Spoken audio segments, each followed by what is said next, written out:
Hello and welcome to Level Up and Friends, the podcast where those of us from Level Up Entertainment, the comic book and video game store in South Jersey, get together with some friends and we have a different discussion every week.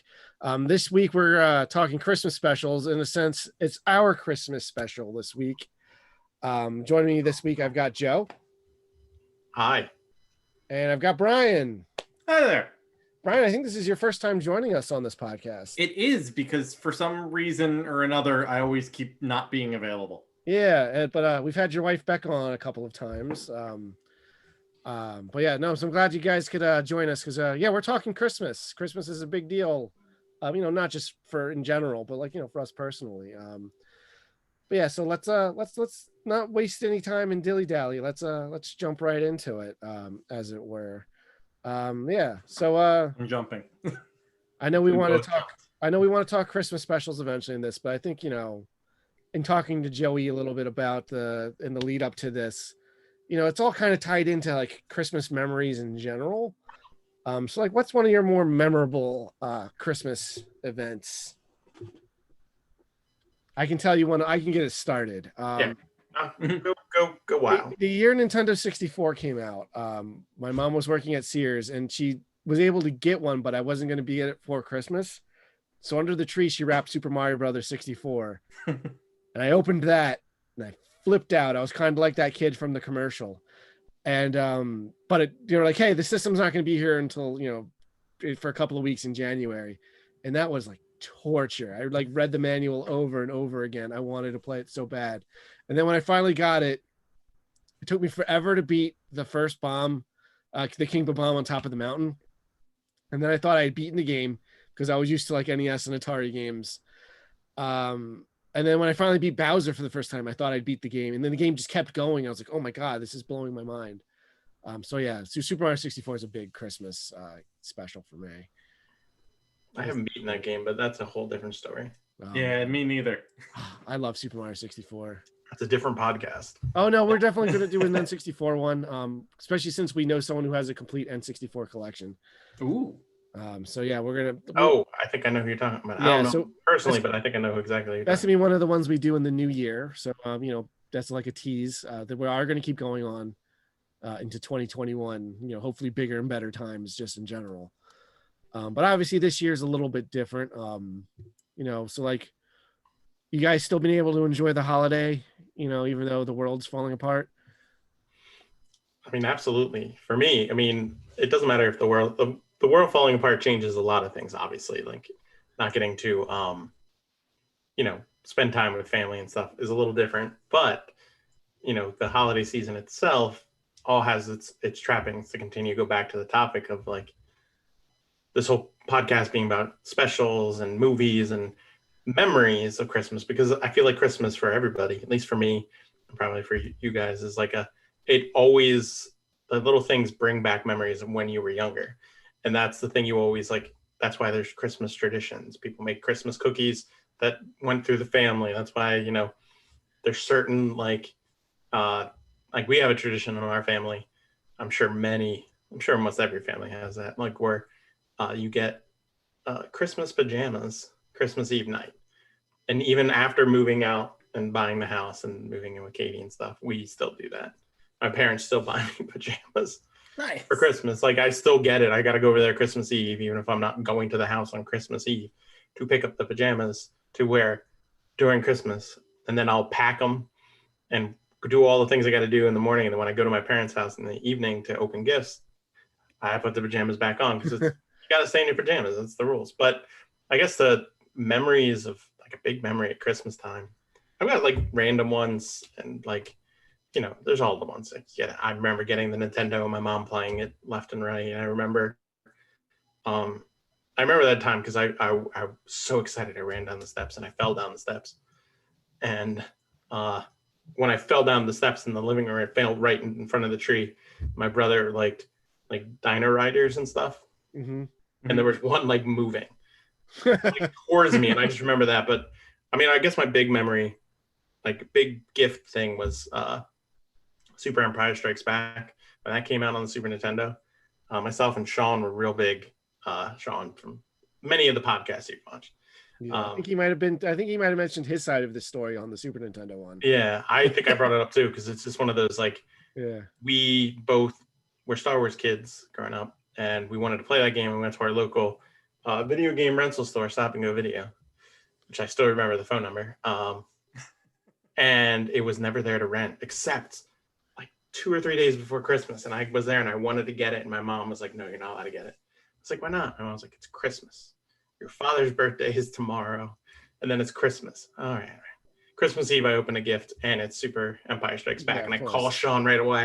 I'm like, guess what I just got? And he goes, guess what I just got? And we both got it. And like years later, I think like 1 or 2 Christmases ago, I bought like a complete inbox copy of that and gave it to Sean for Christmas. Oh.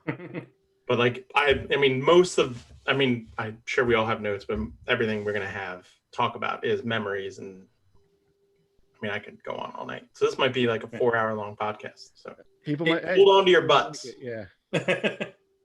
It could. Hey, not to spoil anything, but yeah. So Yeah, Brian, yeah. what about you? Yeah.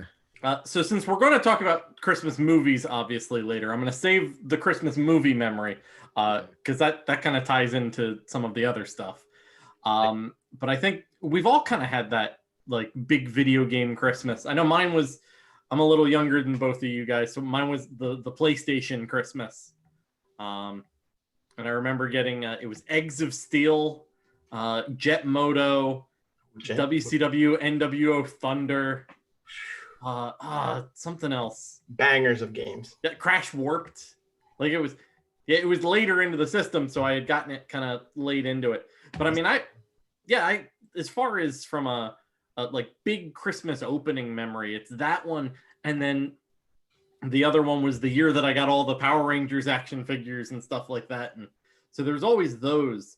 But I think to kind of segue into the next mess, the best memory that I can absolutely say that I have, and it's kind of different because you guys have the memories that are stuck in time that you can't relive, so to speak. My favorite Christmas memory technically happened before I was born, and it's my mom decided at one point. I think I have notes here. It's somewhere around like 1987, I think it is.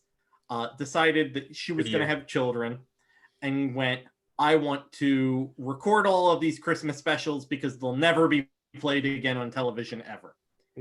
And so she just took VHS tapes and put them in and hit record. And I still have these tapes and I watch them every single year. You got the commercials and everything too? It's all the commercials. It's all everything. I watched one of the tapes. It's amazing. The one that has Alf on it. I saw that one. Oh, that one's so sad. It's the only time I've ever watched that special. And I was like, oh my God, this is one of the ones Brian watches all the time. Yeah. I was watching commercials, like 80s and 90s commercials the last night and today, and there were some Christmas ones. And I'm like, there's certain Christmas commercials that I probably on those tapes that I've seen. And like, I can close my eyes and be like, yep, know that commercial. I mean, some of them they still play. The Hershey Kisses Ringing the Bells one is still played today. Like Pennsylvania Lottery one where he's walking around the town. Oh my God, yeah, yes. I was just talking about that one the other day. I was like, man, I don't think that was ever new in my lifetime. No, they just changed. The only time it's new is when they like scroll at the person looking at a ticket. That's it. Same video. Yeah. Awesome. It's great. I love it. Yeah. So yeah, let's get into Christmas memories a little bit. Now, Brian, like you mentioned, you have the tapes. So what were some of the ones that like are your standouts on there? So on that tape, there's 2 of them, and it's The Life and Adventures of Santa Claus, Disney Christmas, Mickey's Christmas Carol, Frosty, 'Twas the Night Before Christmas, Charlie Brown, the original animated How the Grinch Stole Christmas, Rudolph, the Alf Christmas Special, the Garfield Christmas Special, and Claymation Christmas. Wow. Garfield Christmas Special. Bangers on there. That's a murderer's row, really. Yeah. A murderer's row for Christmas. The outlier is Alf, but Alf's the best part. Man, that Alf special. Have you seen it, Joe? I gotta imagine you. I haven't seen it, and I guarantee I've seen it at some point, but I can't remember last time. Probably been like 30 years, right? It is the saddest Christmas special it's Alf trying to talk a man out of committing suicide and a little girl dying in a hospital. And it is just terrifyingly like sad and awful. And you're sitting there for an hour going, this is a Christmas special Yeah. aired on like normal TV. And this That's is a the greatest puppet. part about- It's a puppet alien and stuff. It's like, isn't this supposed to be funny? I'm That's watching the it. best part about 80s television shows like that, because there are episodes in comedies that are not that at all.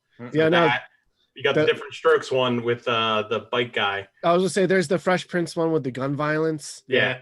But they're Yeah. not there. But it's like to have that at Christmas to be such a memory. That's crazy. I got to see it again. See, there are 3 Christmas specials I have to watch every year, and you mentioned all 3 of them on that list there. It's Charlie Brown. Charlie Brown, Yeah. Grinch, Grinch. and Mickey's Christmas Carol. Mhm. And Okay. I've established I'm a big fan of the Disney Ducks. I did a whole episode on DuckTales. I will probably continue to do episodes on them at some point. It's quite literally the role Scrooge McDuck was born to play, Ebenezer Scrooge. Yep. Yeah. I love it. Some of the casting in it's weird, like Goofy is Marley, but like you kind of need to put him in somewhere, and that's who else were you gonna do? But like, I love A Christmas Carol. It's my favorite story. I've never seen a version of it I don't like at least something in, but I think Mickey's is my favorite just for the economy of time, because they tell that whole story in 20 minutes, and like you lose nothing, because you can easily cut out like his nephew, which is played by Donald, obviously, but like. You could cut out a lot of that and like still be good, but like they keep it all in. You lose nothing. It's great. Disney time. They know how to. Yeah, every year I love it. I get into an argument. All of like my nuclear friend group and my wife and everybody, they're all big Muppets Christmas Carol fans. I like Muppets Christmas Carol. Yeah, it's great. It's awesome. But it's not Mickey's Christmas Carol. It does what Mickey's Christmas Carol does in an hour and something. Yeah, it's got a lot of fat in it. I do like Gonzo being the narrator. He's Charles Dickens, because that's the guy who wrote the book. Like, that's cute. I like that. That's the era where, like, after Jim Henson passed, and it's like it's not quite the same. Like, they hadn't, I don't know. But I remember seeing that in theaters. I liked it. I still like it. There's no version of A Christmas Carol I've seen that I don't like it. I don't have at least some affection for, even like the weird like Flintstones one, which like brings in the whole idea, like, why do they have Christmas? Like, how does that fit in with the timeline of Jesus Christ? But like, I don't know. But I would say Mickey's is easily takes the cake for me. Also, like, it's really scary when like they do the future and like with his grave and stuff. I'm like, that's really like the scariest one. Pete's a fantastic pick for that. He's smoking this big old cigar. He wouldn't do that these days. What about you, Joe? What's your Christmas Carol of choice? Oh man. There's some good ones out there, man. I don't know. See, my major problem, I know the list will show with a lot of this stuff. I was telling Scott when we were talking about this, when I was younger, I watched whatever like was on TV with my parents or whatever. When I was at the age to like choose what I wanted to watch and could do it, I wasn't home during Christmas time. I was selling Christmas trees, so I missed a ton of stuff. So I haven't watched a lot of stuff, but I think I probably have seen Muppets more than I've seen the others. So I would have to lean towards that, but also like I just I could say Scrooge too. So like Scrooge Bill Murray, is like great, yeah. That's the other correct choice. Yeah. Yeah. So like there's no, like Scott said, there's no real wrong and answer to the question of which Carol, because it's a great story and it fits perfectly, and it for years and years and years you can just have whoever's new now do it. I'm sure at some point there'll be a Rick and Morty version of it. I'm sure. I was going to say, to be fair, I did not watch the Jim Carrey like Uncanny Valley one. Scott Freeze.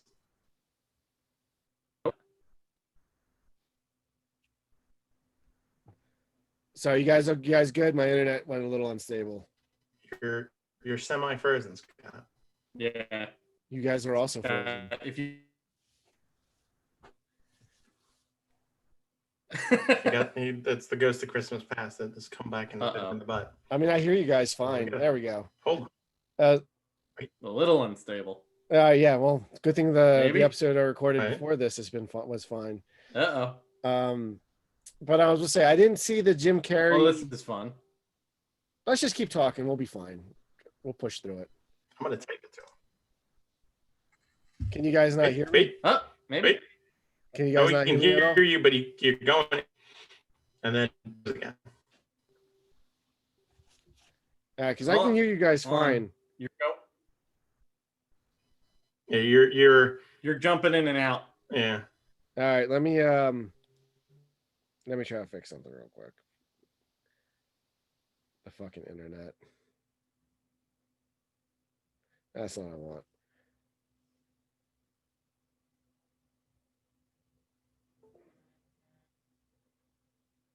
On things like there's certain things I'm looking at. I'm not looking at anything. I'm just clicking. Of course, I have it sitting at the computer. Like I feel like I gotta click stuff. You guys all right? There we go. Now Scott's moving around. You're moving, yay!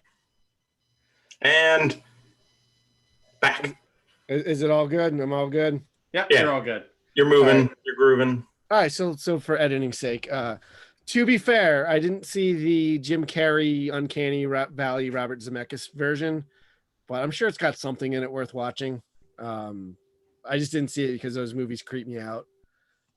Yeah, there's probably at least a small part that sticks, but not everything. Yeah, like I said, the core, the original book, like the book is so good too. Like it's just good in general. And it's also funny that like I know we mentioned Scrooge, but they almost never try to like update the setting. You No. notice that? Yeah, it's always old timey England, like you know. It just works. Yeah, it's just something weirdly timeless about this very specific time period in this specific context. But yeah, so yeah, Christmas Carol is always, you can't go wrong with any of them, I think. It just depends what you're looking for. But like I said, the economy of time. Because usually when I watch some of the shorter specials, I'll watch them all back to back. So that'll replace like one of my nights of movies. But there's a couple of movies I always want to hit. You talked about Suicide earlier. I love It's a Wonderful Life. Yeah. It's so good. And I didn't watch that until like I was an adult. And you know, the whole time you're like, all right, I keep hearing how great this movie is. It can't be like, there's no way it's gonna live up to hype. I think it did. And on rewatches, like I cry immediately because you realize in the beginning, it's like all these characters you now know after you've seen it are praying for George Bailey because he's literally at the end of his rope. But the whole point of the movie is like you see his life up to the point where he decides he's going to kill himself, and that's when his guardian angel shows up to shows him what life would be like without him. So you get to see all the inverses of what all of these like flashpoints in his life would have been if he wasn't there, and like he has to keep putting off what like his hopes and dreams in order to do like the greater good for his family and his community. And it shows that like yes, even though you feel like you were trapped or you didn't do what you wanted to, you still really had a wonderful life. And just everyone coming together at the end. Oh, it's so like it's not even necessarily just a good Christmas movie. It's just a good movie. But yeah, Joey, I know you said you haven't seen it. I really hope you do. Yeah, I hear what you have to say about it. I'll get around to watching it one of these days. I'm bad with a lot of things like movies, but I do have one special on my notes of specials that I've watched. Ooh. That I watch every year, Mm-hmm. and I have to mention it. Mm-hmm. Yeah. It is my favorite special. Yes. It is Pee-wee. the Pee Wee Herman Christmas special. Yep. Yeah. I knew you were going with that. Yeah. So good. It is so hilarious because for me, Pee Wee is one of those like for some reason when I was a little kid, I was allowed to watch the HBO comedy special, which was not good for a kid at like 5 or 6 to watch, but I watched it and I fell in love with it. And then I watched, Big Adventure and Pee-wee's Playhouse, but this special, well, because is it a part of Pee-wee's Playhouse or was it like a special like other outside of that thing? It was on TV, so it was like a TV special involving the Playhouse, but it was loaded with guest stars. But like the jokes were funny to me when I was a kid, and even better now as an adult. And just the cast of characters that are obviously like today's generation watches it might not know who the heck Dinah Shore is, or Grace Jones, or I have no almost idea of almost anity in that. I'm like, who are half of these people? Oh, I love it even as I an know adult. Yeah. Frankie and Annette. I mean, I still go, when the people are naming people, I still go Annette. I just instinct. Oh, it's so good. It's so good. And then tying it into today's world, Miss Yvonne in the show is Charlie's mom in It's Always Sunny. Oh, I didn't even know that. Yeah, but there's a great line in it where like she comes in and she's wearing mistletoe on her head, and everyone's like, "Come sit next to me, come over me." And like one point, the floor comes up, and he goes, "Come stand over me," and then she runs over to stand over him. I'm like, that's so brilliant, and you know, Magic Johnson being cousins with the Magic Screen, and Yeah. That's a good one. but I would be remiss to not mention the greatest cameo in the whole thing. Yeah, what's that? Little Richard on ice skates. Solid. Little Richard on ice skates. It's magical. But I can connect one more story that connects Level Up to this movie. Oh yeah, I think I was going to bring it up if you didn't. Yes, it is a few many Christmases ago. That was quite a few Christmases ago now. Yeah. Thousands of years ago. It feels that way. A former member of the store had everyone at the store to buy me fruitcake. Yep. Because in the thing, his gift is always fruitcake. Yeah. And they thought that would be funny. I think it was. Problem is, I like fruitcake. Yeah. So I ate all of it. Yeah. After Christmas. That was so long ago. I think you were still working at the store, Brian, weren't you? Yeah. Yeah. That was when I was still there. That was a long time ago. That was before we had Becca, and she's been there forever. As centuries ago. Again, thousands of years ago. Yeah, we're not really kidding with that thousands of years I thing. had less white hair, and I had more hair in general. Yeah, same. Yeah. I also didn't drink coffee. I just drank. But no, I remember the fruitcake things. Is like I don't think any of us wanted to help you eat them. That's fine. I ate them all. I love fruitcake. Yeah, they're not my jam. But that It's was not jam. It's fruitcake. It was a really great idea. I'm really happy that we did that. I remember Tim got me everyone got me like the generic fruitcake, but Yeah. Tim went and got like the artisanal Mhm. fruitcake with That's- like nuts and stuff. And I'm like, Tim doesn't do any half better than measures. the other one. Yeah. Tim doesn't take half measures. No, he went all out. Yeah, that's how they do. But yeah, no, Pee-wee good. I remember watching it as a kid, and then Pee-wee as a kid just like felt like a fever dream, and then like I woke up from it, and like I only kind of vaguely remember it. But then you reintroduced me to this special as an adult. I'm like, what is happening? So good. It was like I took acid, I assume. So But that's not one I stick with. But like it's definitely an interesting pick. You're the only person I know that is a Pee-wee every year kind of guy. it's very weird, and I love it. It's just one of those because it's on Netflix for free, so you can watch it. For a while, it was on his website for free. It was on YouTube for free. You can watch it like wherever. But that was my because forever I just had. I mean, I did the selling of trees, so I wasn't around. Like when I was a teenager and later in life, I literally would work. I would go to school till like 3:30, go home, get dressed, go sell trees from 4 to like 8:30, go home, and then do my homework, go to bed, and do it every single day except right around Christmas. So I missed all that, but I could squeeze in Pee-wee because it was something I liked as a kid. It's only like a half hour, right? And it's like 40 minutes. It's like Okay. it's an hour long TV special. TV show with Yeah. commercial breaks. So it's like 45 minutes. That's not too 44 bad. minutes or something like that. Can crank that out in an afternoon. And it goes real fast. Yeah, it goes down smooth. How about you, Brian? What's one of the ones?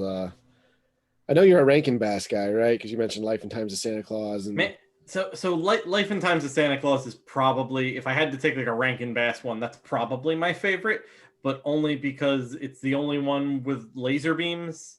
There's Murder in the Name of Santa Claus. It's a really, really weird movie. it's really weird. I've seen it. It's super all over the place with Santa Claus is brought up by forest immortals and raised, and he becomes a toy maker with the forest wood nymphs, and then there's like a lion like a lion is his best friend. Yeah, really weird. Yeah, it's really, really like off the rails weird. And then all of the other Rankin Bass ones are just the normal Santa Claus stories that you would tell. But I think that one particularly stands out just because of how off the wall and ridiculous it's the D&D explanation of Santa Claus, if that makes sense. Yeah, I can see that. I get what you're saying with Yeah, that. like But they're kind of Calvin balling it a little bit. yeah, the council table where they grant Santa Claus immortality is all sorts of different like mythical creatures, and it's like the entire world that they've built. I want to know more about that world. They introduce all of these other leaders of all of these societies that you just never see again, other than at this table. Well, Rankin Bass, there's a whole cinematic universe with them. All their movies are connected. There's a video on YouTube. I don't remember who made it. Oh, geez. Like explaining all of it. It takes like an hour, and I'm like, wow, because there's a bunch of movies they did. There's Easter ones. There's a ton I didn't even know about. As you know about the big ones, Santa Claus, Rudolph, Frosty, there's Rudolph and Frosty Shiny New Year. What's the one with the Heat Miser and the Frost Miser? The Year Without Santa Claus. Yeah. Coming to that one's Year Without Santa Claus. Yeah.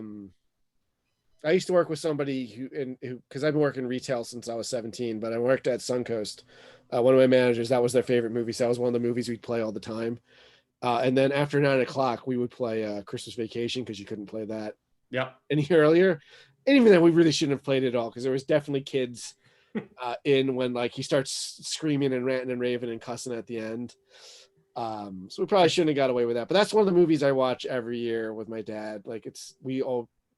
The part with the sled always makes me laugh. Yeah, it's the part where he's like, "Later, dudes," and just blasts down. I don't know, just the juxtaposition of him turning and just being gone is so funny to me.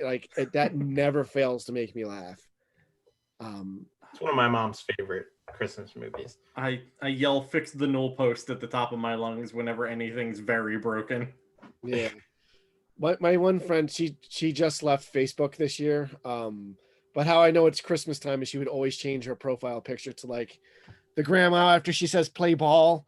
So I'm like, oh, now it's officially Christmas. Yeah. That's brilliant, actually. Yeah, it was. I'm gonna write that down. Yeah. There's so much great stuff in it. Cousin Eddie's great. Basically everything he does in this movie is great. The sequels are absolute garbage. Oh, they're terrible. Any National Lampoon one, usually they are. There's two. Vegas is all right. It's okay, but it's not. I would say there's 3 good National Lampoon movies. This is a bit of a tangent. Christmas Vacation. Yeah. Regular Vacation. Yes. And Animal House. Yeah, I guess all right. Yeah. That's a National Lampoon. Yeah, it's on the Vegas level. It's the first one. I think it's a little bit above it. It's also their first movie, so it's I think it's a good outing. Because Caddyshack's not National Lampoon, right? It just has Chevy Chase. No. Yeah. Because that's not even. Or did Harold Ramis direct that? I know Harold Ramis was involved. Because apparently they were all crazy and partying the whole time. We'll save that for another podcast. Yeah. I'm a big Ghostbusters guy, so I know all of their behind the scenes stuff and for all their movies. But Christmas Vacation, there's so much great stuff in it. And it's got lots of great little moments in it too. Someone just absentmindedly watching, It's a Wonderful Life. The grandparents are just asleep in the chair. People are there's a lot of little Christmassy moments in it. Mm-hmm. That I think really to help bring it to another level and make it really endearing. It's not just gag after gag after gag. It feels like Christmas. Yeah, exactly. You got Chevy in the attic watching old home videos and reminiscing. Who I know for sure my grandfather recorded every Christmas when we were a kid. It was awful because there was just a big ass bright light right in your face while you're trying to do stuff. But I can go back and look at that stuff and have memories and man, we have that same feeling that he has when he watches it. So it connects and it makes that holiday feel I get it. And I have so many videos of us as kids that my dad was recording, and as soon as they start, you see us be really annoyed because he was always recording stuff. They're immediately yelling at him, stop, stuff like that. But no, I'm glad we have that. I mean, I guess it's easier now than ever, but like so we can just throw it up to the cloud. But Yeah. I don't know. It feels like Back video then, stuff is I mean, so I much had one where I can hear. more. I found one where I can hear my grandfather, and like I did all my grandfather's tapes were like just the video with like sweeping generic Christmas type music over it, because he took it to somebody and it was on like film. Yeah. Yeah. So like this one video, I can hear him like talking and everything, and I heard it like 2-3 years ago, and it destroyed me because I haven't heard his voice in like 20 years. So it was like, but it was a Christmas thing, and it was so great. But it adds to the movie, like the Christmas Vacation has that endearing qualities. There's certain things in it that you can relate to and makes it great. Minus just funny because it's a National Lampoon movies, and that's what they're going for. And it was back when that meant something. Yeah. Yeah. Back when Chevy was still kind of funny. Yeah. Yeah, no, he played a great Everyman. Like those that vacation and the first vacation in that one. And then that version of Rusty grew up and went to be on Big Bang Theory. So that's true. Yeah. And the girl was on Cape Fear and National Born Killers. Juliette I Lewis. did not know that. Yeah. I know Juliette Lewis is the daughter. I know the one mom went on to be Raymond's mom, and Everybody Loves Raymond. Yeah. Yeah. Yeah. Oh yeah, and like as an adult, I appreciate like the family, like in-laws, like bickering and like Yeah. like him dreading them coming over and stuff. Like I appreciate that so much more now. Oh As yeah. a kid, it just kind of washes over you. I'm like, oh, they're making funny jokes or whatever. But like, yeah, it's just one of those movies that like as a kid, it hit a lot of the stuff in it hits differently than as an adult. I mean, it's really not a kid's movie. yeah. I should have been watching as a kid, but I love it. It's one of my, like I said, it's one of the ones I got to watch every year. I got to watch that. I got to watch those 3 specials at least, and I got to watch It's a Wonderful Life. And then sometime between Halloween and Christmas, I have to watch Nightmare Before Christmas. All right. At one point I would have called that my favorite movie. I'm no longer at that point, but I do really enjoy it. It's one of the few movies I know by heart and can just recite the whole movie at the drop of a hat. Not going to do it on this one because we have a lot of other ground to cover. Yeah. Just let it out. I was gonna say hitting that same like this is what Christmas feels like movie type of thing. I think I'm gonna. I think I know what you guys are gonna manifest. Yeah, I'm gonna wait. Hold on. Okay, go. What A Christmas Story? Oh yeah. That's what I figured you were gonna say. It's. I know a lot of people don't like it, but it's one of those movies that you can jump in at any point in time, watch that 5-minute vignette of what's happening, and you're like, "Yep, I've lived that. That has happened in my existence." Yeah, because it's at the point of that movie is not really a story. It's just like, hey, this was one Christmas in this kid's life. I like not just like the day, like that, like season, like the lead up to it. Because he wants Red Rocket Action Rifle or whatever. What's the name of it? Red Ryder BB gun. Yeah, the official Red Ryder BB gun. It's been a while since I watched Christmas Story. I like Christmas Story. It's been beat to death. Oh yeah, years with like TBS plays it for like 3 days straight, and I'm like, I've seen it.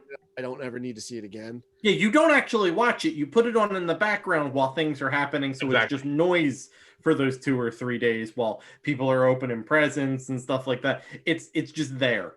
Yeah. Right. It's the perfect thing to be there because you can in those 3 days you maybe watch it fully put together once. Yep. But you get the pieces, and it's one of those everyone has seen it. You don't need to focus on it. You can turn your head, look, and go, oh, the dogs ate all the turkey. Now they got to go to the Chinese restaurant. There's one part I remember very vividly watching as a kid. And there's 2 parts I very vividly remember watching as a kid. The kid getting his tongue stuck to the pole terrified me that would happen to me. That could happen to me like that. The other thing is I very distinctly remember like going through my words and like being like, oh, he meant this really bad curse word. The part where he does the fudge. Because I remember being like, just working out what he really had said and being like, oh no, and like being like, so there's a very distinct memory to me about those movies. It's funny. It's funny you bring that up. Yeah. I was a terrible kid. It's okay. You're a And so- terrible adult. So yeah, that too. But that whole speech about being a connoisseur of soap, Yeah. Oh, yeah. that is, if there's one thing in that movie that really resonates with me, it's that. It's him sitting there with a bar of soap in his mouth for talking bad. Ugh. I Yeah. can't count. Did you actually get soap in your mouth? All the time. I've never known anyone to do that. That seems like a very Dickensian like era punishment. I had a potty mouth at like 5. All right. I had a Hey, man. moment the other night. I was talking to Sean again about, it was a night. It was like 10:30. I hadn't slept great the night before, and he's like, "You should go to bed." I go, "Well, I like this time right now because it's quiet," and I'm like, "It's like the end of A Christmas Story." I'm sitting near a tree. The lights are on the tree, but I'm looking out and I'm seeing the snow, just like the parents were, and it's just kind of one of those like. That's probably one of my favorite parts of the movie because it's like that's Christmas in a nutshell. It's just like you're taking the time to sit, enjoy looking at everything and the beauty of the lights and the snow and the slowing down of the world. And I'm like, that's my favorite thing. And that resonates with me more. That was just Yeah, like That's my favorite thing to do with Christmas in real life. It's why the only time I like snow is Christmas time. But unfortunately, we don't get snow here anymore. And Wednesday. Yeah, we'll see. Is it supposed to snow on Wednesday? We've got a nor'easter. We're supposed to get. This will obviously get posted afterwards, so maybe I'll eat my words. But they're predicting like 6 inches plus right now. Are they? I don't know. I'll believe it when I see it. It'll probably be slushy and disgusting and just go into like a day. Doesn't matter if it's snowing at all. It snowed the other day. Yeah, Yep, we I got was some out, flurries. and I was like, yeah. giddy as a little kid. Hey man, those flurries we got was more snow than we got all last winter. Sure. Yeah, man. Like anyone who says this stuff's not real, like in my lifetime, we've gone from having blizzards and stuff as a kid to not getting any snow and walking around in shorts for Christmas. Like, Yep. And like having unending It's hurricane like a few season. times last year, I think it was like 10 degrees for days. So Yeah. it's just weird.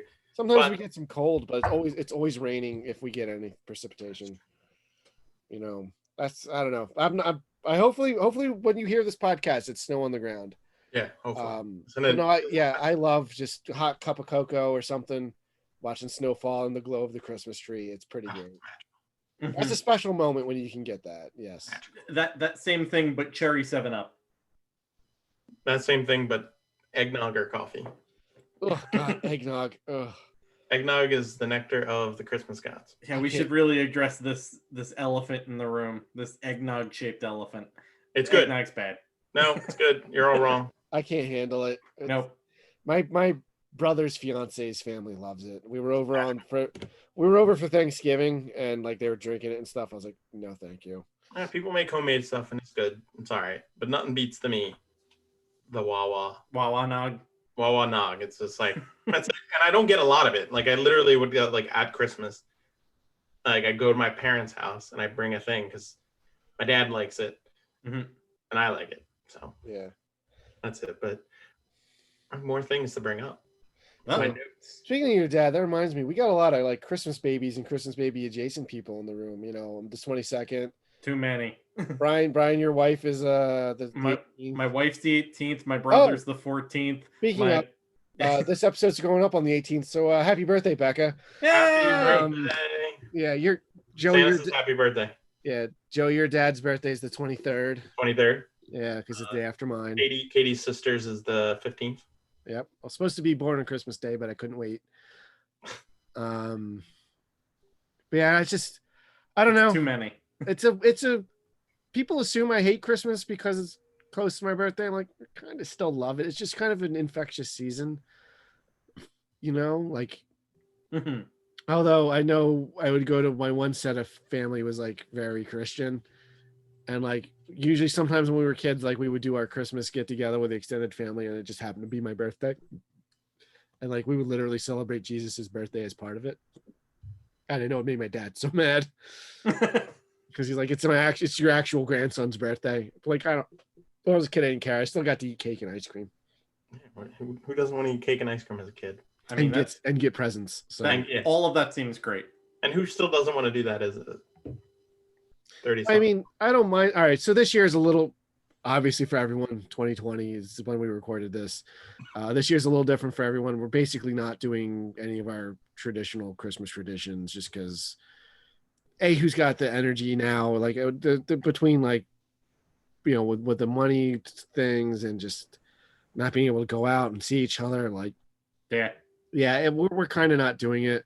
My brother just got engaged like a month or so ago as of this recording, but like her family goes crazy on Christmas. So like, I'm not even going to have my brother for it this year. So it's like, I'm going to just work on Christmas Eve, take Christmas Day off, chill out.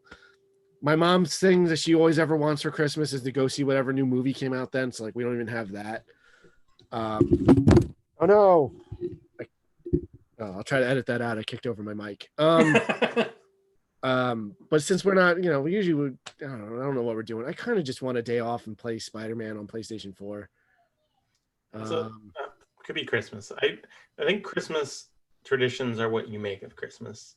Like, obviously we're all not doing certain things, but we're all trying to keep, I'm trying to keep some traditions. So like this guy right here. Yep. That's Santa. Is a tradition. That's my grandfather's Santa that I remember as a kid. This keytar is also a tradition. Its demo plays Last Christmas by Wham, which I won't play, so we don't get. Yeah, we don't get copyright striked. After this, though. After this. Of course. Yeah. I put it there. Put it for you. I gotta get a clean recording for posterity. I was actually we have a couple of new hires for the holidays, and I was explaining them the keytar because Last Christmas came on in the store. It's one of the part of our Christmas playlist. And then we find like a YouTube video of it, and there's like a cat or a dog or something that runs around in the background, and we're playing it during one of the store Christmas parties, just on the TV in the background. And occasionally you see out of corner eye, someone just ran around the TV, and it became this thing like we're all ended up really intensely watching it just to see what was happening, and it was amazing. That was a great moment. I love your keytar. It's not Christmas till I hear that version of Wham. Yeah, I usually play it around Christmas, but you're just trying to make the most of traditions that still happen. Like I said, I'm not gonna get to do, dinners and stuff. I'm probably still gonna try to go to my parents for my dad's birthday, at least see him. I won't eat anything, but because I don't want to take my mask off, and stuff like that. But I'll still go see them because it's my dad's birthday. Yeah, man.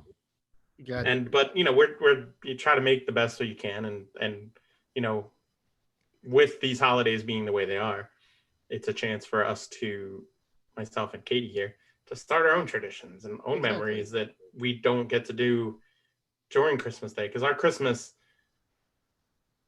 is like running to one grandparent's house and running to my parents and running to her parents and running to family, then doing our thing and then running to family. It's like boom, boom, boom, boom. And next thing you know, it's like 9:00 Christmas night and we're home. And we're like, you're just exhausted. Yeah. So now it's like, maybe we'll run to the people's houses, say Merry Christmas, drop off gifts, then pick up gifts, bring the gifts home, and then do something like this where you're Zoom calling and opening the gifts together in a comfortable position and in your pajamas. And Joey, was it you that told me this idea where like I think your mom was making dinner and you were gonna take some of it home?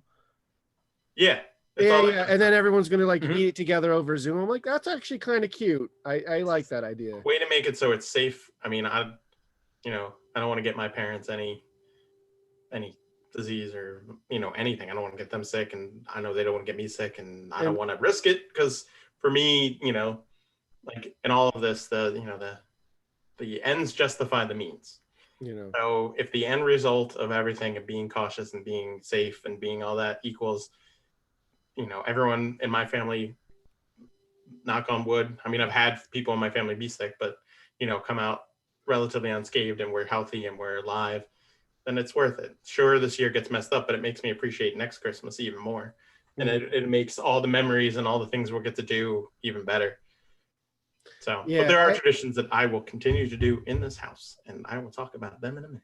Yeah, I was gonna say we are lucky. I should point out that a lot of our extended family kind of still lives in the same area. Yeah. So you are able to run around. It's not like you have to fly to California or something.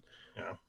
So you can do the thing where you guys eat like the same prepared meal together, over the internet.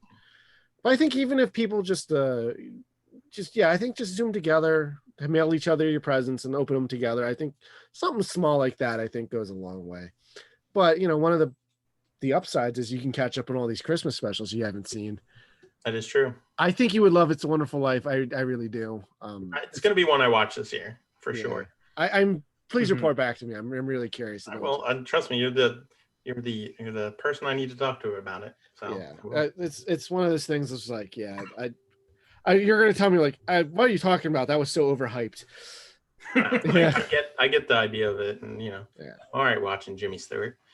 He's always good. Whoa. That's all I got. Yeah.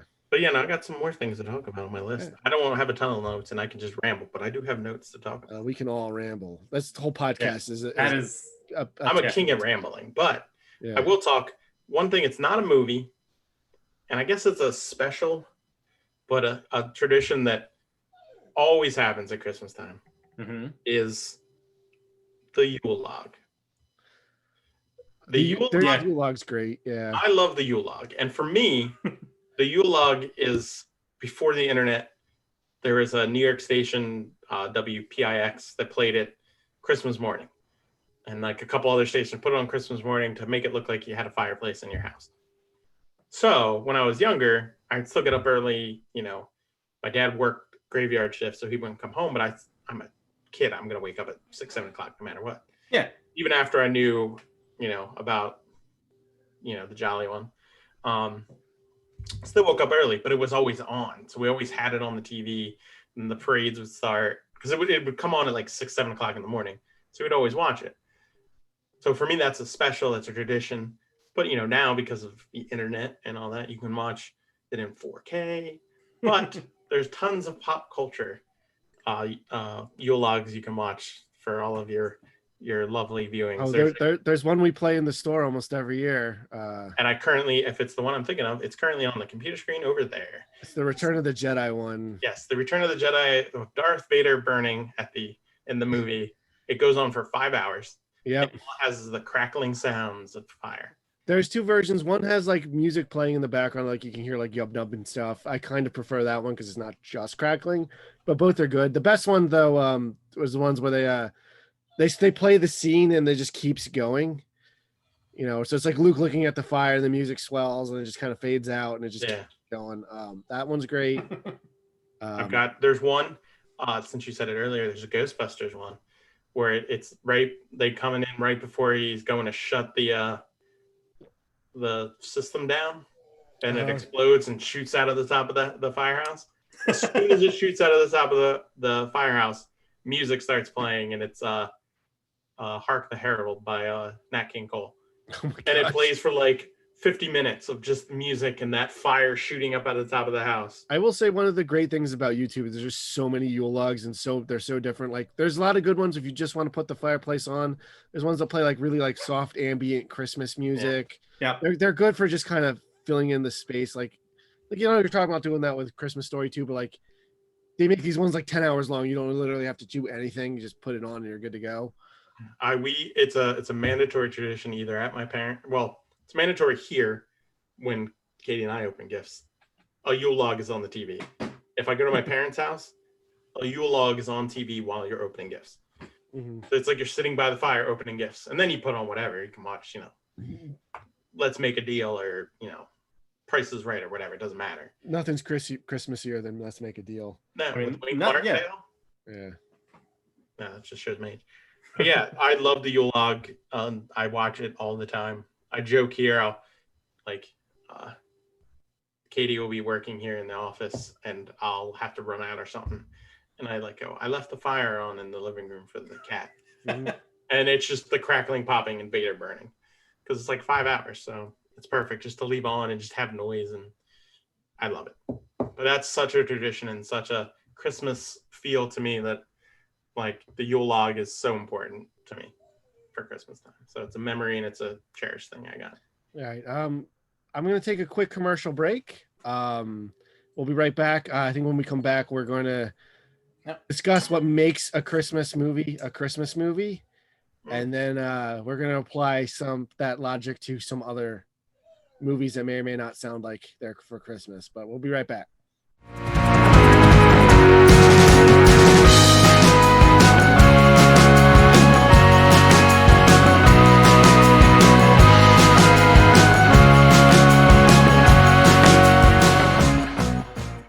Created by husband and wife team Kendall and Kayla, Star Savior Bunny combines Sailor Moon-esque superheroics with the challenges of early adulthood.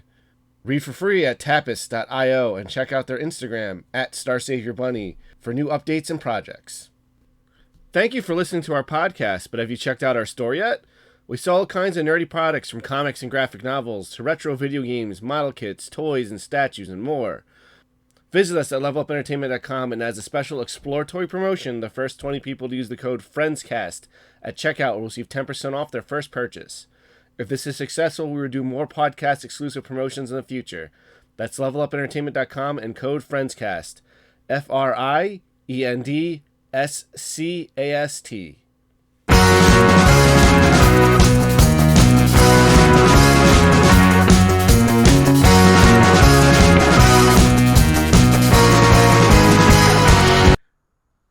All right, and we're back. So let's talk about what makes a Christmas movie or Christmas special.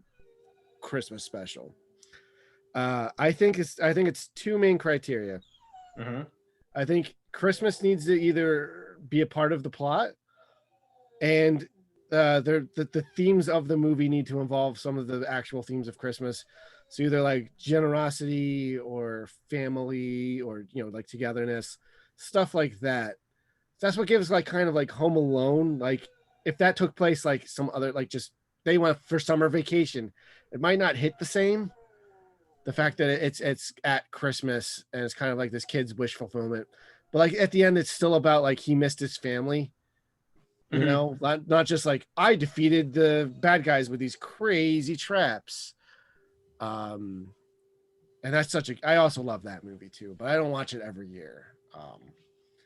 I do remember watching that movie with Thanksgiving for a weird reason, because maybe it's just my memory, but they always played it like on NBC Thanksgiving night. So it's almost like when Santa's at the end of the Macy's Day Parade. Yeah, you can watch Home Alone. Holiday season.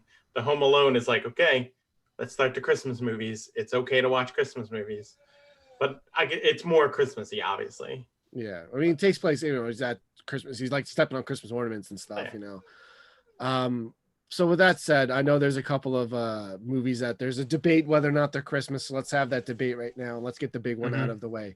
Die Hard is a Christmas movie. Yes, we're all in agreement. Yes. One of the best Christmas movies. It's one of the ones that it's one of the ones that my entire family can agree on, because it's a great action movie, and my mom likes Bruce Willis, so she will actually sit down and watch. From Moonlighting fame, Bruce Willis. Yeah.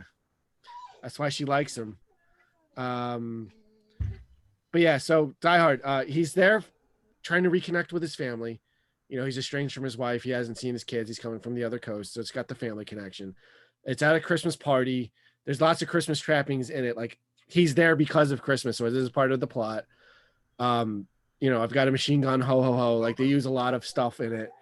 So yeah, to me, it is a Christmas movie, but it's because it's got like themes and stuff are part of the themes of the movie, also can coincide with the themes of Christmas, I think is what makes it. And it just was like a Christmas party, but it's like they're already together or whatever. And it's just like, I got to beat up a bunch of terrorists. I don't know. I think it gives the movie like a little bit of like extra, like some extra spice or something. You know what I mean? It's not just an action movie. Yeah. That movie doesn't make sense not at Christmas. And then on top of that, it's that whole family, that whole togetherness kind of thing that you just talked about. Yeah. And even like like Carl Winslow's like, I've got a family, and like there's I don't remember the character's actual name. No, it's Al Powell or whatever, but like Carl Winslow. Yeah, but in my head canon, because he's almost always a cop in things. He's a cop in Ghostbusters too. Like it's all the same character. He just had to go to witness protection and move to Chicago. Always changing, but just always wants to be a cop. And then he moved to Family Matters. Yeah, exactly. That's in Chicago. Had 2 daughters. One went upstairs, never came back. Yep. I forgot about that. I always think about that with his brother in Happy Days. Never came back. I was saying, oh God, what was that TV show when we were kids that had the brother of the guy from Wonder Years? Oh my God. You mean the kid from Pee-wee's Big Adventure? I can't remember. Oh my God. But he had a sister that went up the stairs and then come back to like years later. And they're like, I've just been in my room the whole time. Boy Meets World. Oh my God. There you go. Yes. Oh, that. Fred Savage is who I couldn't remember. All right. Why was I going with like? I went with the characters from one. Never mind. Holy smokes. I'm showing my age there, not remembering that. Yeah, be like those old mans. Remember that guy with the thing? Yeah, he was in the thing. Remember the show we watched as kids? It was great. I hated that when I worked at Suncoast. That's all I would get. This movie had a guy in it, and I'd have to figure it out from that. It was a guy in Christmas? No, I wouldn't even get that far. He was in this other thing, and then he was there. He was real funny. Yeah, exactly. He was hilarious. Anyway, we were talking about Die Hard. Yeah, such a good movie. I love the movie. I consider it a perfect movie. There's like nothing to trim from it. Everything's set up. Everything pays off eventually. Like, that's good stuff. And you get to watch a whole bunch of explosions and people getting shot and stuff. So it's a good Christmas time all time. Well, what Christmas song does it end with? Because it ends on a Christmas song. Oh no. Well, it ends on a Christmas song. Let's move past it. The other big one I want to talk about that's weird is Gremlins. Yes. You know, Gizmo was a Christmas present. Phoebe Cates has this whole thing about how her dad died being Santa Claus and got stuck in the chimney and they had to pull him out. The one thing about that, so it takes place in like a tons of snow and stuff. So they established that if the Gremlins touch water, they split apart. But like they're just all running through snow and stuff and like nothing happens. That's a big plot hole. It's ruined. Yeah, but no, that movie's really fun. Maybe they don't turn on frozen water, only on lukewarm or. Yeah, but once you touch snow, it like melts. Yeah, but basically. Yeah. Also, Let It Snow is the end of Die Hard. Yes, you're right. Perfect. I assume. I'm not looking it up. That's what the internet says. If the internet's wrong, then it's wrong. Blame that. Internet's never been wrong. If the internet's wrong, I don't want to be right. Yeah. I don't know what that meant. But yeah, no Gremlins. It's just that I can visually see like the Christmas lights and just everything. Yeah, the Gremlins carol at one part in it. That's true. Yeah, it's fun. I don't know. That movie's a lot of fun. I really like it. The sequel is off the rails insane. Yes. Yeah. Yeah, which is also fun in its own way. I think you need to go into that movie kind of knowing a little bit about what it is. It's not really a sequel. It's a sequel under protest. The creator did not want to make it. He did not want a sequel to Gremlins. So he just went insane, see what he could get away with. But no, do you guys ever watch that? It was from a couple years ago. It's Krampus. It was another Christmas horror movie. But I know what you're talking about. It was really good. I know it. I haven't seen it. It's good. I recommend it. It's not a feel-good movie. It's not as fun as Gremlins, but it's got kind of that similar tone.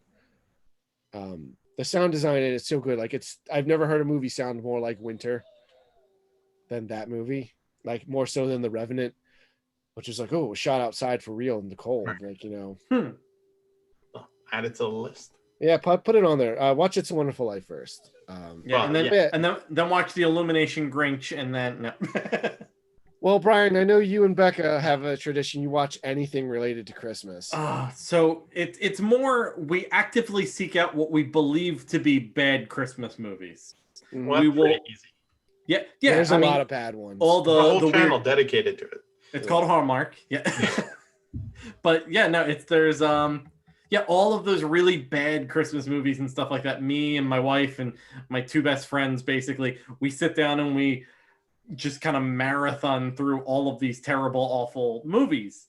The the one that we always have to hit. There's a terrible one from 1991 called The Christmas Tree. Oh God, I saw that on Cartoon Network 1,000 years ago. It's just bad. It's such a bizarre movie. Like, how did they make this? Give me a rough. Yeah, so why don't you run it down for him? All right, so it's a man moves to a new town with his wife and two kids. Okay. And he goes off to go work somewhere that's not explained, but leaves the wife and two kids at the orphanage For some reason. Because They're that's not where the orphans. mayor. Yeah, the mayor's like, you guys can go live there temporarily. Well, while before they everything gets show screwed up, there's this crazy orphanage that like the mayor Yeah. just gives sacks of money to, but like it's run by this woman who like hates these kids and only has steals one- all the money. It only has one set of new clothes that she makes one of each of them wear when the mayor shows up. So he thinks she's been buying clothes. And there's this tree in the backyard they call Mrs. Hopewell that they just love. Because it's the only maternal figure that they have is this tree. It's just a tree in the backyard. And then so eventually things start to try and get exposed. And the evil lady tries to tear down the tree and then gets struck by lightning. And By then Santa Claus. by Santa Claus. And then at the end of the movie, just everything resolves itself. They just adopt all these Does the kids. father come back? Yes, just at the very end of the movie, out of nowhere. But like, all right, but we're not even covering over the fact that the two new kids try to go to the North Pole to find Santa Claus to save the day. And like the one daughter gets like lost and is presumed dead. Yeah, that And- too. Oh my God. And the acting, it's so bad and ugly. It's terrible. That sounds. It's so bad. It almost sounds so bad that it turns out to be good Yes. to watch. No, Yes. it's fun to watch once. Brian, you have the right idea. You're watching it with like friends and stuff. Yeah, it's Mystery Science Theater fodder is what it is. Yeah. Which speaking of, one of my favorites is called Santa Claus, also sometimes known as Santa Claus versus the Devil. So Santa lives in like a cloud palace with like Merlin and some blacksmith, and like the devil is like trying to make kids be naughty, so for evil purposes. Mhm. So he comes up to like Earth and is like tempting these kids to be bad, and like he kind of has to fight Santa ideologically, but they get Santa stuck on Earth and he can't eat Earth food or something. He only eat cloud food. It's so bizarre, and it's from Mexico, and it's really weird. But I find it genuinely entertaining. Like kind of works in that same level as this. I think we're talking about like bad Santa movies, like So Bad It's Good Santa movies. I think it's way better than Santa Claus Conquers the Martians. Yeah.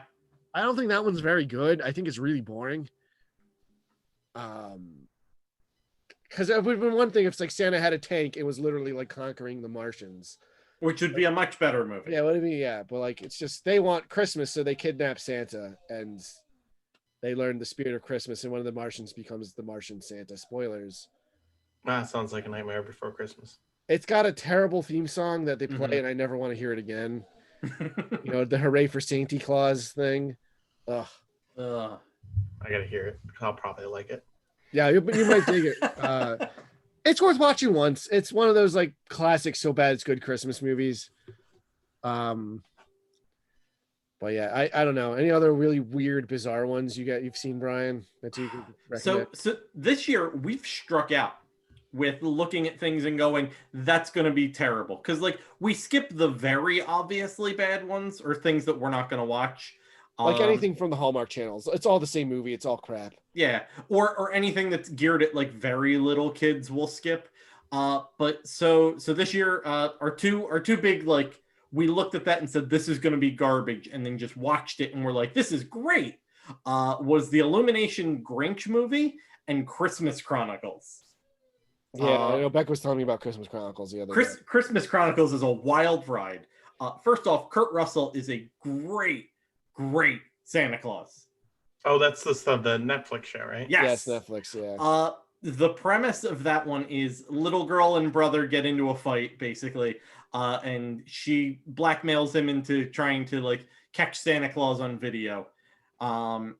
they do, and they wind up in the back of Santa Claus's sleigh, and there's a big sleigh crash, and the reindeer are loose. Santa loses his hat, which grants him his magical powers, and they have to help Santa Claus save Christmas.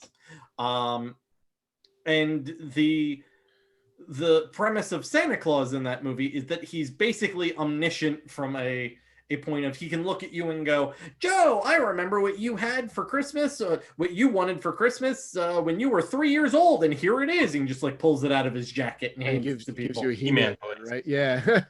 yeah. But it's there's a car chase.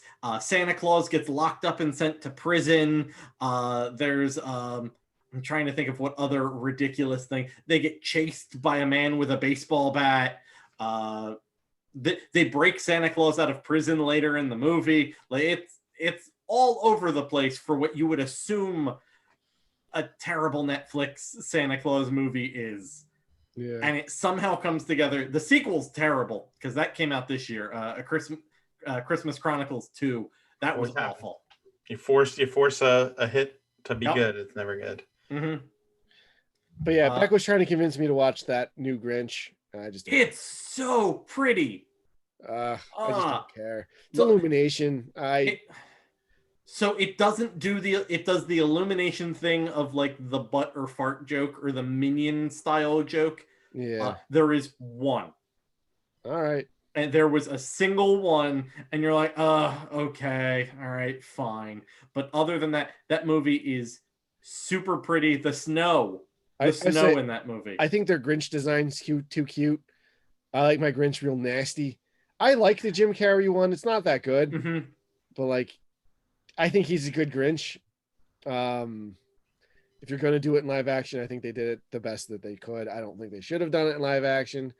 But like, yeah, Nobody I don't know. Does. The Illumination Grinch looks too cute. You make a, and the Grinch is what, 15 minutes long? Yeah, it's super short. Mm-hmm. And you made it into a movie. It's like, it's gonna not be great. There's gonna be parts that are good because it ties together to the old stuff, but only 15 minutes of a 2-hour movie. But I mentioned how much I like Christmas Carol. I like the Grinch basically for the same reason. I love like a really cranky guy like learning the Christmas spirit and changing his ways. I don't know. I've always related to that because I've been 70 since I was 5. Yeah. I've always that's everyone on this call, right? I've always been yeah. I did talk about how I enjoy eggnog and fruitcake. Yeah. You're the only person I know that likes fruitcake. I think I know a few. They all live with my grandmother in the nursing home. Yeah. But yeah. Let's see. Any other weird ones you want to bring up? I'm trying to think of some. What was that one we watched last year that was animated that was on Netflix? Was it about like a postman? And J.K. Simmons played Santa Claus? Oh, All of the Other Reindeer. No. Okay. It was new last year. No, okay. I was gonna say you can talk about Olive if you want. That's the thing that Becca would yell at me if we didn't talk about. All right, well, let's get the Becca ones out of the way. All of the other she might be home soon in this podcast, so yeah. All of the Other Reindeer is a dog who mishears Santa Claus say on the radio that he's going to need all of the other reindeer when one of his reindeer gets hurt. And so she jumps on a bus and tries to save Christmas with her friend who's a penguin. And the mailman is trying to stop them because he doesn't want to have to deal with Santa Claus mail anymore. Gotcha. Magical. The movie I looked it up. It's called Claus with a K. Oh yeah, that one. Yeah, oh, that one was pretty good. Yeah, I like that one. Really nice. I was expecting that one to kind of stink, but I was like, oh, it's just actually not that bad. At least the animation in it is also awesome. Mm-hmm. But that one's a good one. Cranky old postman gets like sent to like this terrible town, and he inadvertently invents Christmas as a way to make mail happen.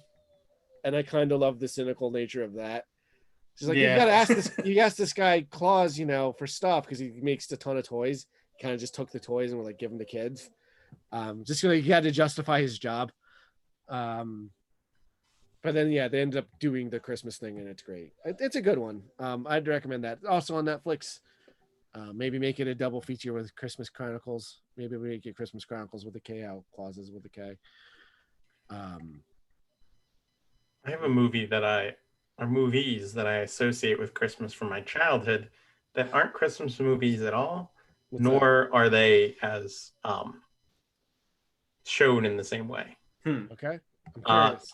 Growing up, you know where I'm going with this because I've talked about it. Yeah, I've talked to you about it. Yeah, growing up, you know, as a young lad, there wasn't Netflix, there wasn't Disney Plus, barely had movies on TV. You had some tapes maybe.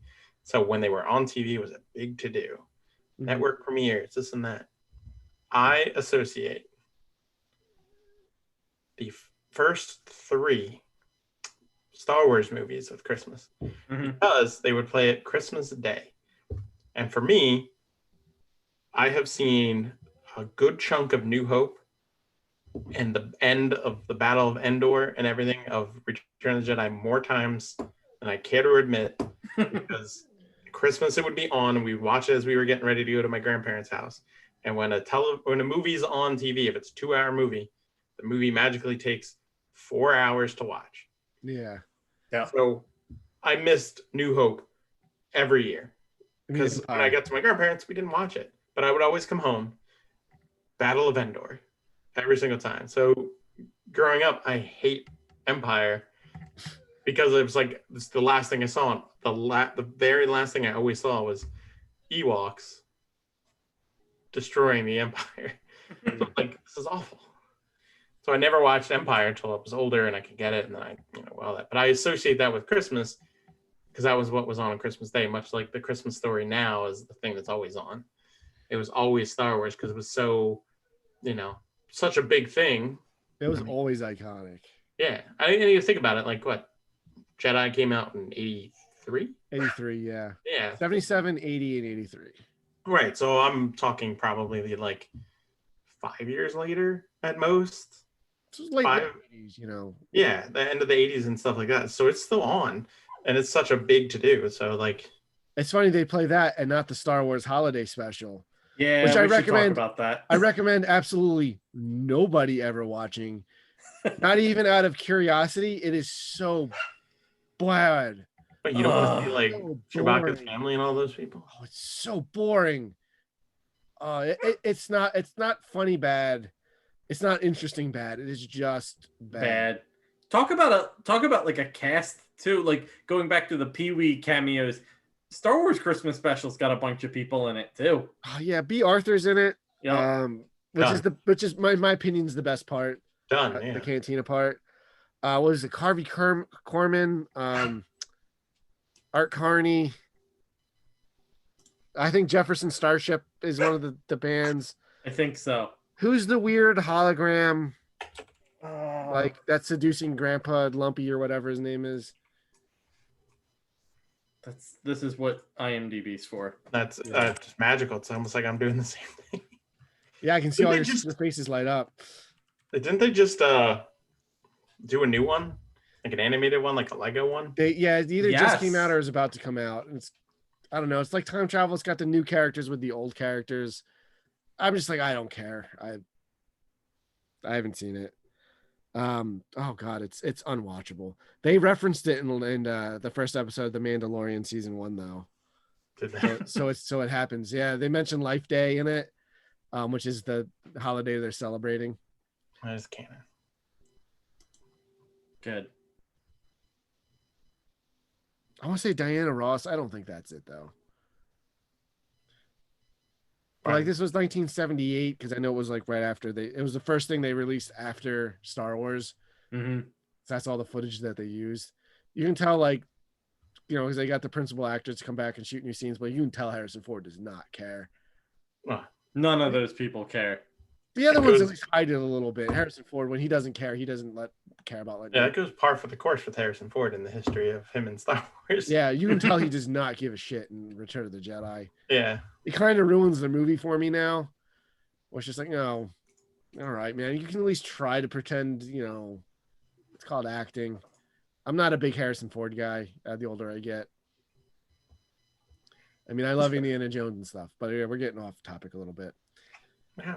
I don't remember who that lady was, but whatever. I think it was Donna Summer. Maybe. And that would make sense being at the Yeah, it was one of it was someone Land. it was someone like that. It was a black lady singer. Like, I think Jefferson Starship was only in it because Starship, and that's the reason I can remember it. I'm like, because of that joke, Star Wars and starships. Yeah, Chewbacca. Just forgot about his son Lumpy or whatever his name is. Ugh. Good old Lumpy. Yeah. What a terrible movie. Yeah, it's bad. Oh, it's so boring. I definitely get why they like buried it. But that said, the way things are now, like Disney should just remaster it in 4K and put it on Disney Plus. Just make it available, whatever. I mean, they need content. They have no problem with that. They'll do it. I mean, they just. I'm surprised it's not one of the 5 billion shows they just announced. I was just gonna say, Yeah. They just were like, well, here we go. Yeah, it's funny just talking about a time when like Star Wars was kind of small and magical, and like it wasn't always around. Yeah, like never on yet. It's not special anymore. It sucks. I had what did I have? Oh, I had Star Wars Insider magazine. I remember Star Wars Insider. We got that when there wasn't any talk of any other Star Wars movies coming out. And Sean and I would talk about it. Yeah. Craziness, but I miss old Star Wars just being a thing. Yeah. I still like earlier we watched some of that stuff. Like we watched New Hope again and just black out all the other stuff and just watch those to remember how it was when we were kids. It was great. Yeah. I mean, I kind of want to watch them now. Maybe I'll do that after this. No, but seriously, when we're done recording this, I'm going to bed. What, you mean you're not going to watch the extended Lord of the Rings? Yeah. You're not watching Ben-Hur? You're not going to watch Tora? No Fiddler on the Roof? I have yet to see Fiddler on the Roof. Don't. I'll tell you, there's a fiddler and he's on the roof. I want to see it because I don't know. It's one of those movies I should see at some point, whether or not it's great or not. Make that night tonight. I was gonna say, you mentioned Lord of the Rings. I kind of associate them with Christmas time a little bit because they came out in December in theaters. Yeah, yeah, that's more my Christmas movie. Not. It's funny. I was just talking about that at work the other day. I don't remember how we got up on that. But I was like, I like those movies. I just never ever have the desire to rewatch them just because they're so long. And it's just like I don't want to take a day off to watch a movie. We're in a pandemic. You don't have to take a day off to watch. There's so many TV shows I need to catch up on. Like, there's so much more hours of content. But yeah, so I gotta catch up on season 1 of Mr. Belvedere. Yeah, you're still behind on that. I just keep rewatching. Who doesn't love Bob Uecker? I'd be remiss in all this talk of Christmas if we did not talk about something that you and me, Brian, have a deep fondness for. Yep. You guys can talk about this. And Mr. Scott here may not be so. I'll turn my mic off for a bit and let you enjoyable on that. It is Christmas music. Oh man, Christmas music. Now, I don't listen to it all the time, like all Christmas season, but during this pandemic, a lot of times when I couldn't go to sleep, I listened to like Christmas stations or Christmas music because for me, 90% of Christmas songs I can't listen to and be upset or unhappy. It always brings me back to being a kid. Always. Mm-hmm. So like it goes in with everything we talked about, memories and history, Christmas music. So what are some Christmas stuff that like songs you have to hear at Christmas? Like there's got to be like up my Spotify. There's got to be like 4 or 5 songs that you have to hear at least once. So I mean, there's. But you have to hear at least once by choice, or just because it's inescapable. You mean All I Want? Yeah. By choice. Just because we play All I Want for Christmas Is You to annoy Greg doesn't mean. No. Greg loves that song. I don't mind it. As the Sean. I don't mind that song. My problem with Christmas music is it's the same songs every year, all day, every day. And that might just be because I've worked retail since I was 17. But it's just like, I just get so sick of it. It would do it. When I sold trees, we were behind a church, so we couldn't play like regular Christmas stuff. Couldn't have songs and radio and this and that. So all I ever listened to all those nights were like the Messiah and the Nutcracker and all that stuff, which are great. Mm-hmm. But like when I left, I just wanted to hear like, I want a hippopotamus for Christmas. I just wanted to hear that because it was so like different than everything else that now it's just like I'm not behind that church, so I just foots to the floor and I'm listening to everything. But what are some like you have to hear songs by? So there's the classics, which we're gonna skip because they're all necessary. The Bings, the Burls, the Perry Como, Eyes Matter. That whole section, and we all know the Andy Williams. We all know those, so they're not as interesting to talk about. Nat King Cole, gotta get yes. Christmas in Hollis. Is probably that's Mom's the one that up them collard greens. you put that on and it's like, nope, it's Christmas time. Christmas is here. I actually found the sample that they use in the beginning. It's Backdoor Santa. It's called. Yes, which is also the greatest name ever for a song. About to say that sounds like a pretty raunchy movie. Oh, it's so good. It's so that's Clarence Carter does Backdoor Santa, and then Jet covers it. So you can listen to either of those, and it's actually a pretty funny song. Yeah. That's also on the list of like, I probably got to listen to that too. Have Yourself a Merry Little Christmas, the John Denver and Rolf from the Muppets version. You know what? Good. That Christmas, the John Denver Muppets Christmas special is pretty great. Yeah. I'm looking through. I have my Spotify playlist of Tom Lair's A Christmas Carol. I know Becca has a Spotify playlist because we played it in the store a little bit, and then that Die Hard song came on. We're like, okay, yeah, we can put this on. All of Vince Guaraldi. Hard to go wrong. Yeah. You know what's all right? I have a comment about the Vince Guaraldi music because I'm a huge Charlie Brown and Peanuts guy, but like I always hear the track Linus and Lucy played this time of year. It's not from the Christmas special. No, it's from all of it. Yeah, it's from This is a Great Pumpkin, Charlie Brown. It's the opening line. It's the opening track from that.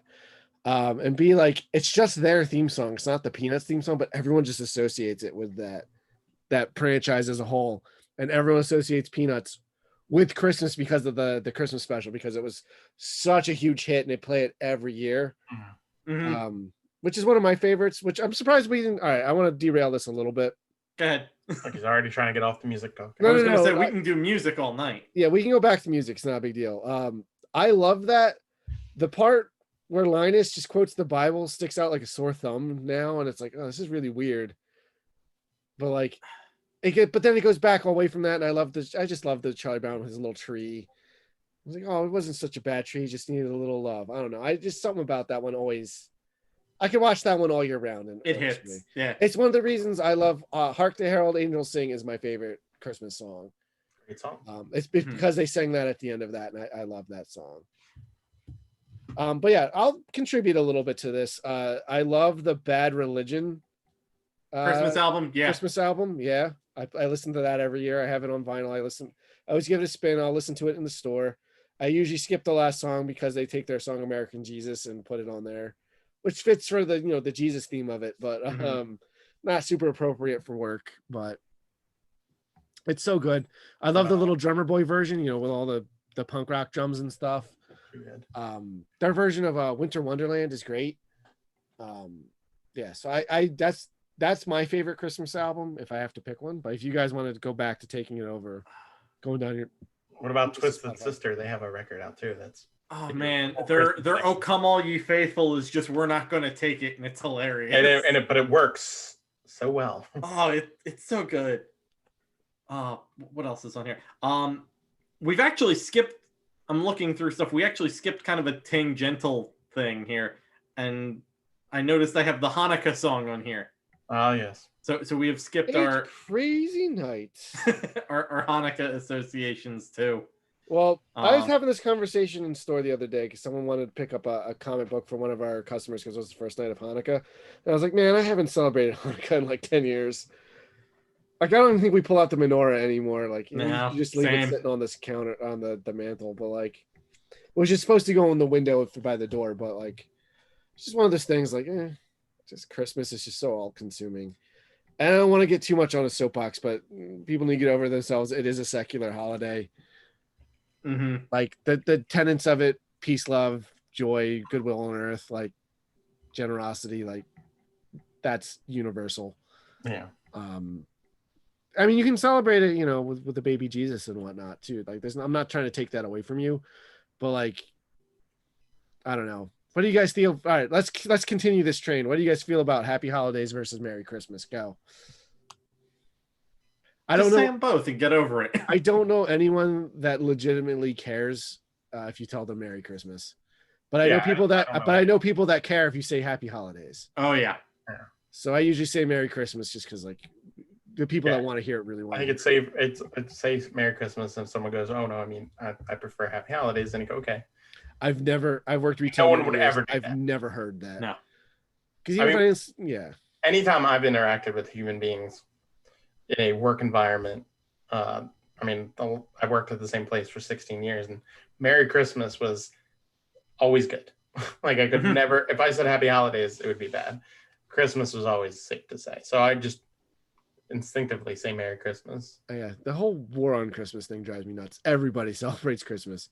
Yeah, there isn't a war on Christmas. It's just they just want to feel like there is one. Yeah. John Lennon sang about it. There's no war is over. Yeah, if you want it to be, they don't want it to be. That's the trouble. Lay in bed. It's fine. Yeah. But no, like, yeah, see, that's a big Christmas thing for me, you know, talking retail and whatnot. And we're so far enough in the podcast, no one listens this far, so we can talk about whatever we want. You watch. Someone's gonna watch this far, and then hey, man, if it gets me comments, that's good for the algorithm. I'll start showing up in more things. But it's just one of those things. Is like as someone who's not really religious, it really annoys me the war on Christmas. Like people like we're like, how did you see Starbucks? Their holiday cup didn't say Jesus on it or whatever. It's like man, to have that kind of privilege to like have the energy to be upset about that. Like the loudest always rise to the top. You're always going to hear the loudest people complain, and it's just the top of the level. It's just like the foam on the top of a beer. It's like this big. The rest of the beer doesn't really care. Yeah, it's just you're always going to hear the loudest, either be good or bad. As someone whose birthday is right at Christmas time, and someone who grew up with mixed religions and stuff, I should not care about Christmas, but because I do, like. Fuck you, don't take it away from me. No, that's why it belongs to everybody. Like what's religious about Santa? You know what I mean? Like, yeah. Which to be fair, so I have a story with Santa Claus. We're gonna talk Christmas memories. So when me and my brother were real little, my dad would go to the Wawa, and then Santa Claus would show up at the house. It's clearly my brother and I were never fooled because he didn't have one of these Santa hats. He would just wear whatever his normal like winter hat was. And you know, he'd come in, we do the lead thing, and then at a certain point, like I was like 7, he was like 5. He did it, and we're like, hey, we're getting old for this. You can stop. So I never believed in Santa like that.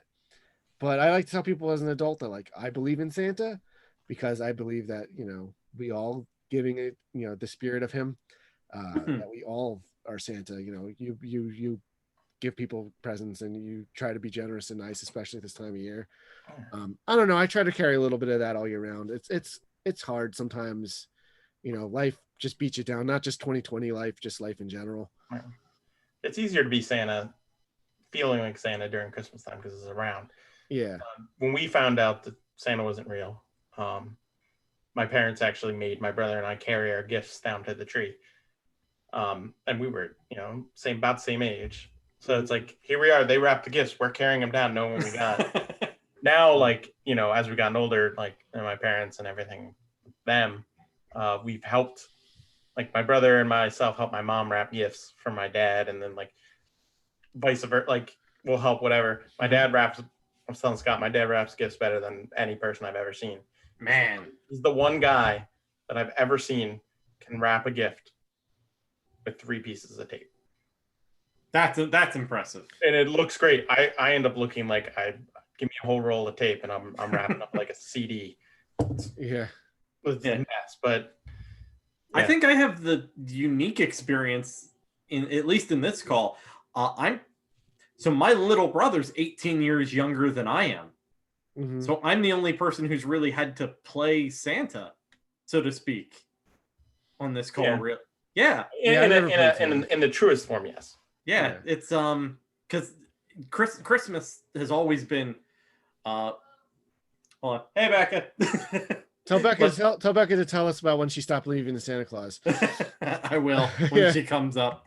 But no, it's always been, it was really interesting, like watching my little sister and my little brother have to having to hide all the presents and keeping everything in my room, and it was always just the get out of my room, you guys don't belong here, when really it was get out of my room because all of your Christmas presents are stored in here. There's a bike that's built in my closet and all of my stuff's out in the middle of the room just in case you guys run in, or having to wait till everybody's asleep, and then at 2 a.m. on Christmas, me being the one having to get up and go downstairs and build bikes and all sorts of stuff like that and put it all together and lug it all down and pull it out of sheds and attics and try to not make noise.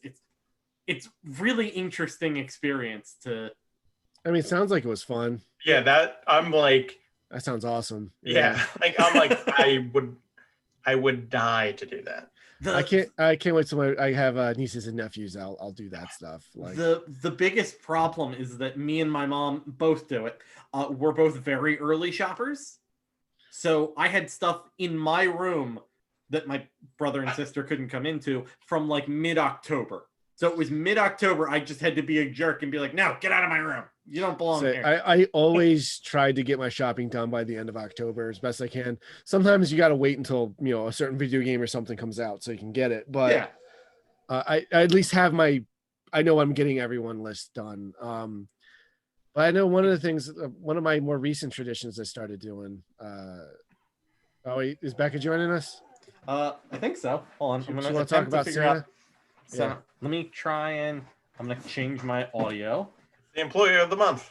Yeah, that was a Hold on. Christmas present. It was, and I've been Hold on. seeing it on the screen the whole time. It's been great. Yes. Hold on. Yeah. Becca can't hear Shit, you I guys. didn't even quite realize yet. that was back there. Yeah. Yeah. There we go. Hi, can you hear us, Becca? Yeah.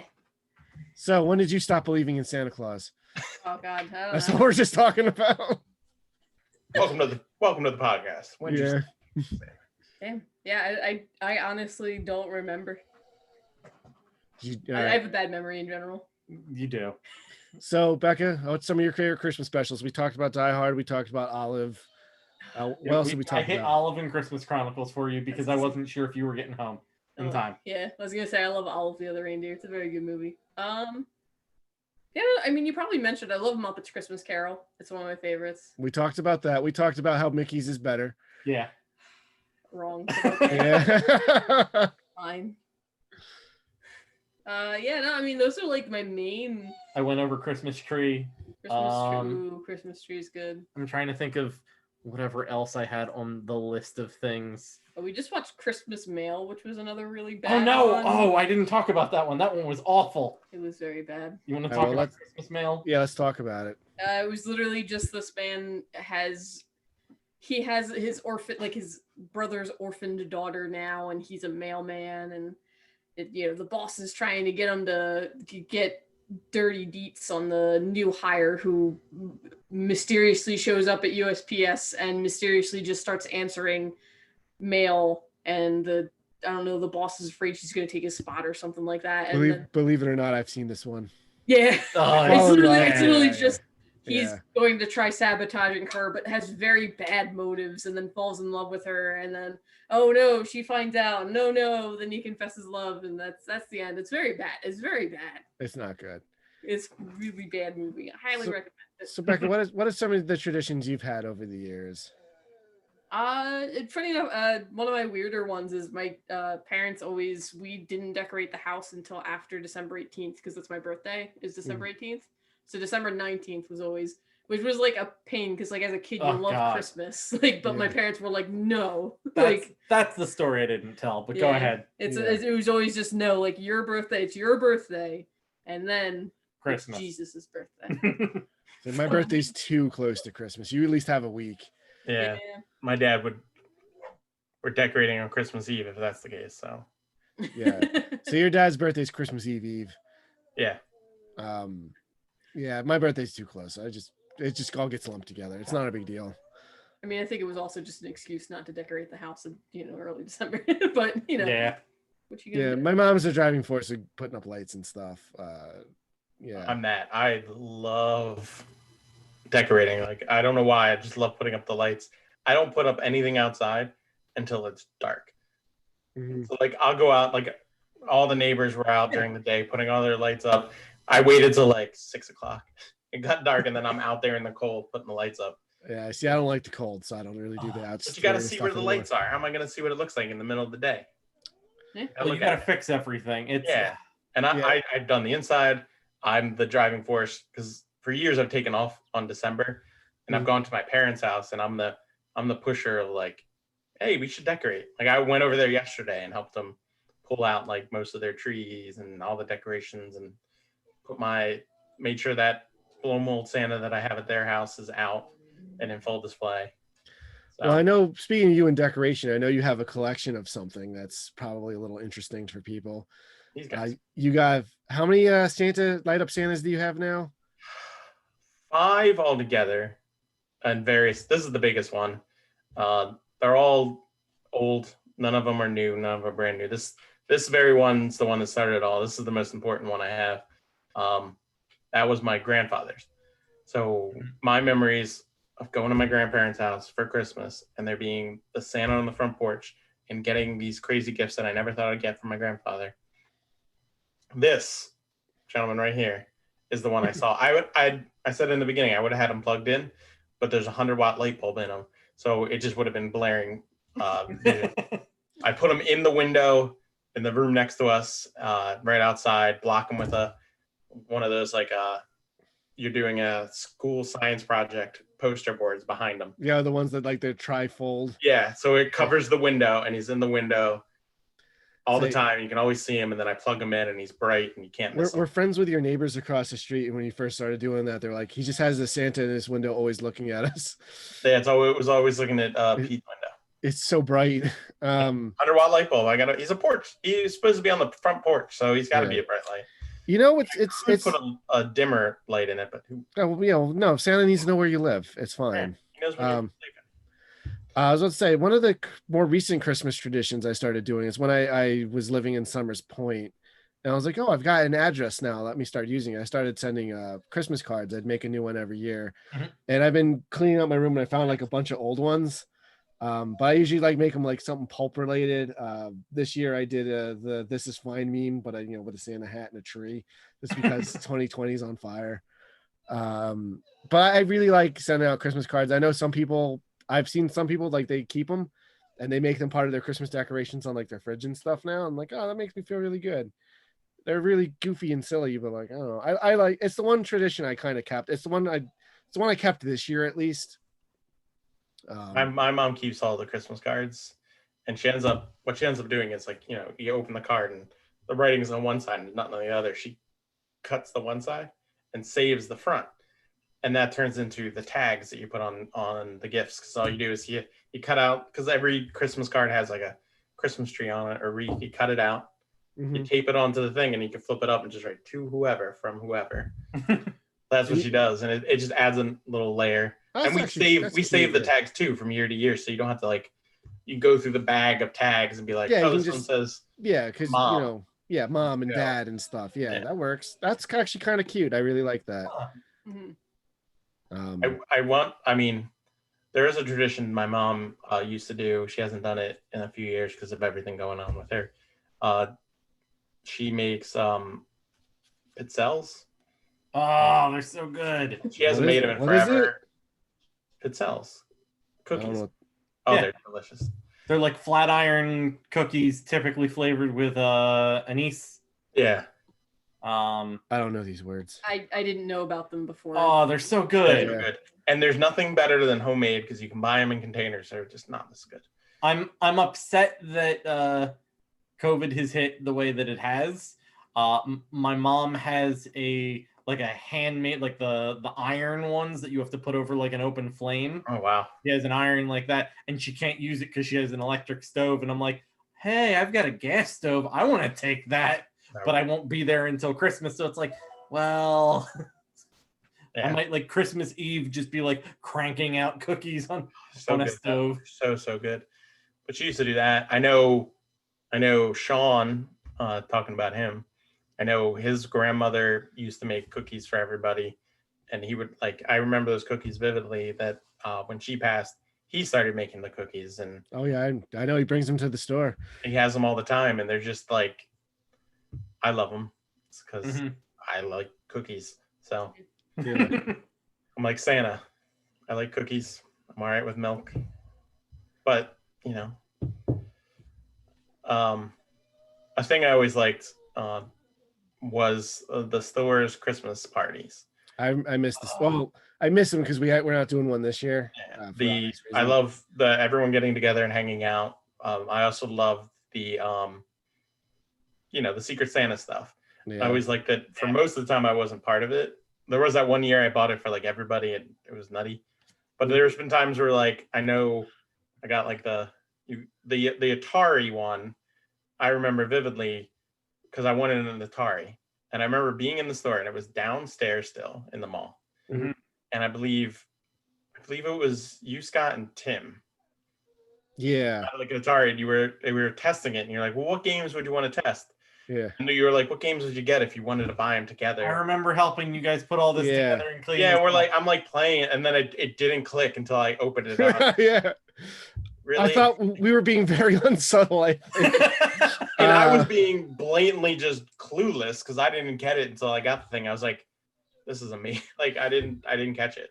Yeah, it's one of the ones we pitched in because then I think after that's when we started doing Secret Santa, and you would be the guy that like pulled everyone out of the hat, and you would tell everyone who got who, so that way there wasn't someone who was like participating that didn't. Yeah. And I know a few years, I believe Sean accused me of not really picking him right because I think he kept getting like the same person. And I was like, I mix them up, and then I had my mom grab the names. Yeah, You kept I getting didn't pick the names. I'm like, here, you choose. I it think was Sean always kept fun. getting whoever was the new person, so he didn't know him super well. Yeah. You're right. No, but they were always great, and I remember times of that. I know that would be the time where like Sean and I would give each other gifts. Yeah, I remember I helped you get him Earthbound one year. Yeah. And I know you changed you set all the files on it, so it said because there's 3 of them, it said Merry Christmas, Sean. So when he turned it on, and I shoved it in because I have vivid memories of him and I watching the Olympics when we were kids, playing with the Nerf. I think it's Nerf, like table tennis set. Mhm. I bought him like this fake Nerf table tennis set, and I shoved the game in there. So, I bet that was a good surprise. but I remember all those, and I remember like everybody getting stuff, and how like it just was really neat to see, especially from a person that was at the store a lot, to see how everyone at the store paid attention to what people liked and all that kind of stuff. It was really Yeah, I mean, not to sound too corny or whatever, but we're all friends at the store. Like, Yeah.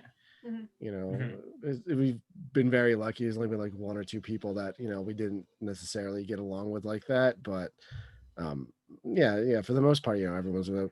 And what's crazy now is we just hired our Tim used to work at the store. Now his stepdaughter is 18 and in college, and we gave her a job this year. And we were just talking, and like, man, 9 years ago you were a kid, Yeah. and now you're here. It's like, oh my gosh. We're Don't have to making do jokes too at how much much of it. Yeah. better of an employee she is. Oh yeah, I like her way more than Tim ever. But, He'll never listen to this. It's fine. no, it's fine. Oh, you have I told him her first day. I was like, oh man, she's a better employee than you. Obviously joking. We love Tim. Tim's a great guy. Tim and Shannon, are great. So way yeah. But oh man, Christmas. Now I'm getting all of those Christmas feelings like for the first time this season. I'm really glad we did this. I'm all for it.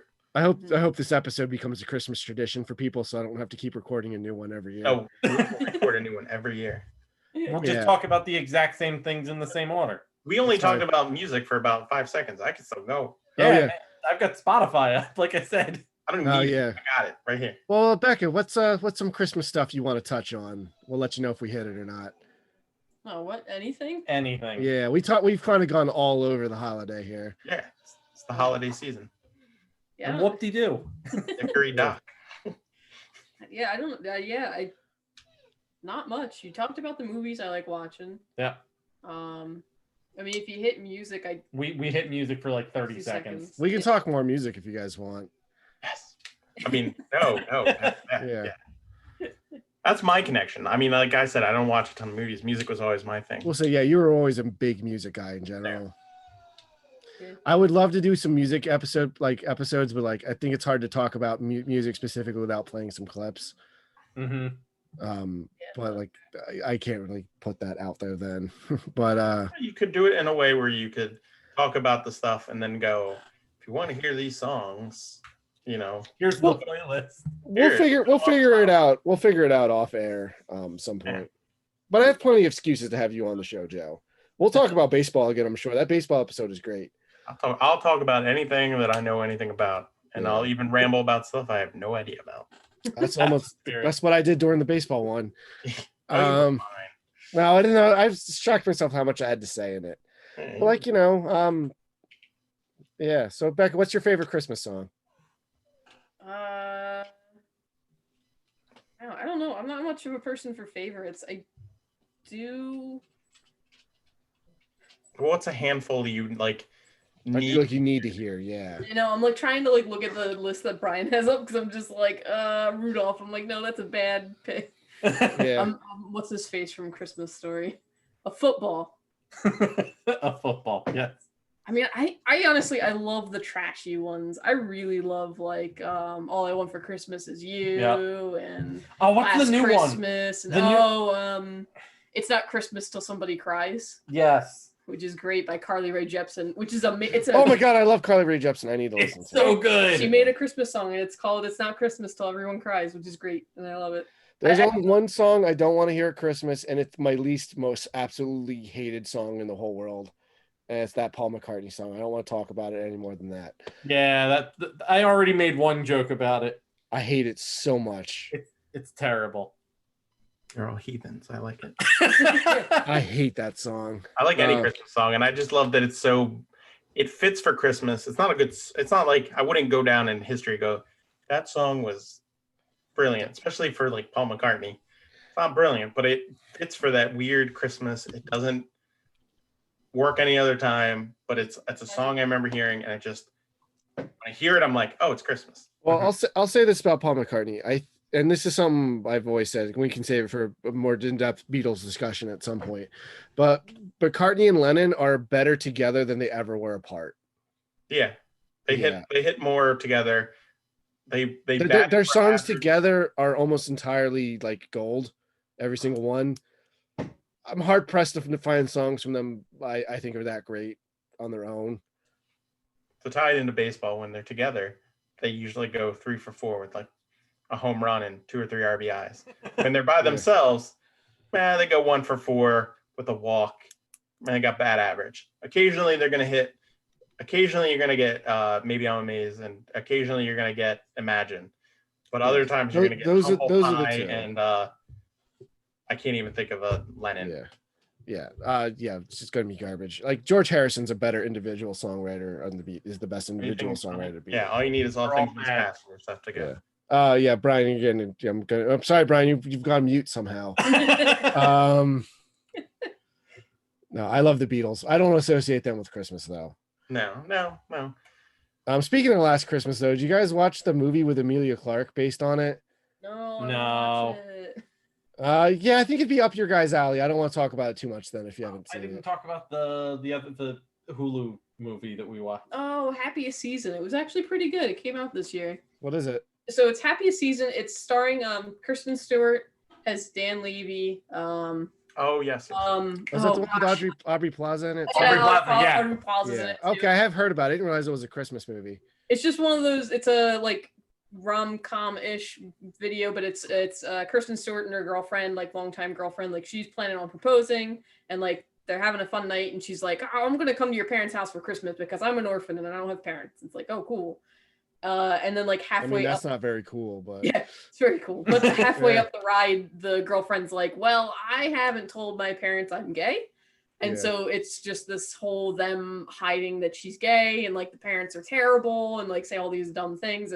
It's pretty great, and Dan Levy's just amazing in it. It's a really, and so is Audrey Plaza. Audrey Plaza. I mean, both of them are amazing. I'll watch anything with them. I don't have Hulu right now, so I just yeah, it haven't was gotten around like to it. a legitimately good movie. Okay, I'll check it out. That sounds up my alley. It's also gay, so I like that. Yeah. 'Tis the season. Yes, 'tis the season to don your gay apparel. Yes, Yeah. It's all connected. La la la la la la. Speaking of gay, I love I used to hate it, but now I love it. I love Santa Baby with fucking Michael Bublé. Ooh, sorry, Oh, yeah. I cursed. Yeah. That's fine. Santa Buddy. Santa Buddy, no homo. Like, God, I love that song. It's so hilarious to me, just him being sensual yet being like, buddy. Oh God, it's so good. Oh, Such a bad good song. Can't tell a lie. I do not enjoy the Buble. no. It's not. Yeah, I'm not particularly. It's just impressed by it. it's too much. Yes. Like for me, like I like with Christmas songs. Like I know we're not talking about classics with stuff, but like I just want classics. I don't need Buble singing the classics. Like I'm cool with just like give me Nat King Cole, the Christmas song. Give me look this for some reason this year I've heard Gene Autry, Rudolph the Red-Nosed Reindeer, or Frosty the Snowman every single time I've left my house 3 or 4 times in a car ride going somewhere. You guys wonder why I don't like Christmas music? But like I don't mind it because Yeah. Just it's make- great. But like give me the Bing, give me the Burl. Yeah, no, Yeah. Eartha Kitt singing that song is A+, like nothing's gonna pass that. I just find it hilarious. Yeah. It's not a good song. It's just a funny song.